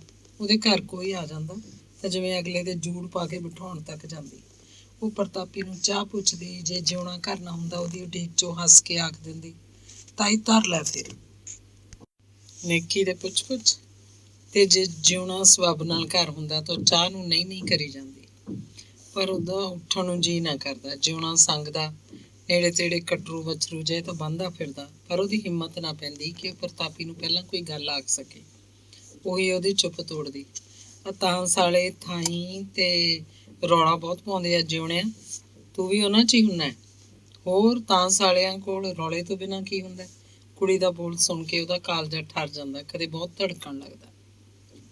ਗੱਲ ਉਹ ਬਹੁਤ ਸਧਾਰਨ ਕਰਦੇ, ਪਰ ਇਸ ਬਹਾਨੇ ਇੱਕ ਦੂਜੇ ਵੱਲ ਅੱਖਾਂ ਕੱਢ ਕੇ ਝਾਕਦੇ। ਪ੍ਰਤਾਪੀ ਦੀਆਂ ਅੱਖਾਂ ਦੇ ਡੇਲੇ ਤਾਂ ਜਿਵੇਂ ਪੱਥਰ ਦੇ ਹੋ ਜਾਂਦੇ, ਫਰਕਦੇ ਹੀ ਨਾ। ਉਹ ਝਾਕਦਾ, ਨੀਵੀਂ ਪਾ ਲੈਂਦਾ, ਫਿਰ ਝਾਕਦਾ, ਫਿਰ ਨੀਵੀਂ ਪਾ ਲੈਂਦਾ। ਇਸ ਤਰ੍ਹਾਂ ਹੀ ਜਿਵੇਂ ਦੋਹਾਂ ਨੂੰ ਰੱਜ ਆ ਜਾਂਦਾ ਹੋਵੇ। ਅੱਕੀ ਭੋਲੀ ਭੰਡਾਰੀ ਸੀ। ਮੁੰਡੇ ਕੁੜੀ ਦੀ ਗੱਲ ਉਹਨੂੰ ਬਹੁਤ ਆਮ ਲੱਗਦੀ, ਜਿਵੇਂ ਇਹ ਵੀ ਕੋਈ ਕਰਨ ਵਾਲੀ ਗੱਲ ਹੈ। ਪਰ ਕੀ ਪਤਾ ਸੀ ਬੁੜੀ ਠੇਰੀ ਨੂੰ ਕਿ ਪ੍ਰਤਾਪੀ ਕਰੋਸ਼ੀਏ ਨਾਲ ਚਿੱਟਾ ਰੁਮਾਲ ਬੁਣ ਰਹੀ ਸੀ, ਚੌੜਾ ਸਾਰਾ ਵੱਡਾ ਰੁਮਾਲ, ਥਾਲ ਢੱਕਣ ਵਾਲਾ। ਪਰ ਜਦੋਂ ਉਹਦੇ ਨੇੜੇ ਕੋਈ ਆਉਂਦਾ ਉਹ ਰੁਮਾਲ ਨੂੰ ਗੋਡਿਆਂ 'ਚ ਦੇ ਦਿੰਦੀ, ਫਿਰ ਰੁਮਾਲ ਇਕੱਠਾ ਕਰਕੇ ਉੱਥੋਂ ਉੱਠ ਖੜਦੀ। ਤੇਜੋ ਸਾਹਮਣੇ ਉਹ ਇੰਜ ਨਾ ਕਰਦੀ। ਇਹ ਤਾਂ ਉਹਦੀ ਭੇਤਣ ਸੀ। ਫਿਰ ਘਰ 'ਚ ਤਾਂ ਕੋਈ ਨਾ ਕੋਈ ਉਹਦੇ ਨੇੜੇ ਹੀ ਰਹਿੰਦਾ। ਮੈਂਗਲ ਤੇ ਨੇਕ ਉਹਦੇ ਵੱਲ ਘੱਟ ਝਾਕਦੇ। ਛੋਟੇ ਮੁੰਡੇ ਜੈਲਾ ਕੈਲਾ ਤੇ ਉੱਤਮ ਉਹਦੇ ਆਲੇ ਦੁਆਲੇ ਘੁੰਮਦੇ ਉਹਨੂੰ ਕਦੇ ਛੇੜ ਕੇ ਤੁਰ ਜਾਂਦੇ, ਉਹਦੇ ਵੱਲ ਸਧਾਰਨ ਵੀ ਝਾਕਦੇ। ਪ੍ਰਤਾਪੀ ਨੂੰ ਲੱਗਦਾ ਉਹਦੇ ਵੱਲ ਜਾਣ ਕੇ ਝਾਕਦੇ ਐ, ਉਹਨਾਂ ਨੂੰ ਪਤਾ ਹੋਏਗਾ ਕਿਸੇ ਗੱਲ ਦਾ। ਦਿਆਲੋ ਪੁੱਛਦੀ, ਨਹੀਂ ਤੂੰ ਕਿੱਦਣ ਦਾ ਪੁਰੁੰਨਿਆ ਰੁਮਾਲ, ਤੈਥੋਂ ਇਹ ਨਹੀਂ ਮੁੱਕਿਆ ਹਾਲੇ ਤਾਈਂ। ਉਹ ਝੱਟ ਜਵਾਬ ਦਿੰਦੀ, ਇਹ ਔਖੀ ਬੁਣਤੀ ਹੈ ਮਾਂ, ਮੈਂ ਤਾਂ ਕੁੰਡੇ ਭੁੱਲ ਜਾਂਦੀ ਹਾਂ ਕਿੰਨੇ ਵਾਰੀ ਤਾਂ ਦੇੜ ਲਿਆ। ਔਖੀ ਬੁਣਤੀ ਹੈ ਫਿਰ ਕਾਹਨੂੰ ਲਾਉਣੀ ਸੀ ਚੰਦਰੀਏ? ਲੈ ਮਾਂ, ਆਮ ਜੀਆਂ ਬੁਣਤੀਆਂ ਤਾਂ ਹਰੇਕ ਪਾ ਲੈਂਦੀ ਹੈ, ਮੈਂ ਤਾਂ ਇਹੀ ਬੁਣੂੰਗੀ। ਉਹ ਨਾਈਆਂ ਦੇ ਘਰ ਜਾ ਕੇ ਰੁਮਾਲ ਬੁਣਦੀ। ਸਹੇਲੀਆਂ ਗੱਲਾਂ ਵੀ ਕਰਦੀਆਂ ਰਹਿੰਦੀਆਂ। ਜੂੜਾ ਜਦ ਪੂਰਾ ਹੋ ਗਿਆ ਤਾਂ ਇੱਕ ਦਿਨ ਅੱਕੀ ਦੇ ਘਰ ਜਾ ਕੇ ਜਿਉਣੇ ਨੂੰ ਉਹ ਦੇ ਆਈ। ਅੱਕੀ ਘਰ ਨਹੀਂ ਸੀ, ਉਹ ਇਕੱਲਾ ਸੀ। ਜਿਉਣੇ ਨੇ ਉਹਨੂੰ ਬਾਹਾਂ 'ਚ ਵੀ ਘੁੱਟ ਲਿਆ ਸੀ। ਧੰਨਵਾਦ।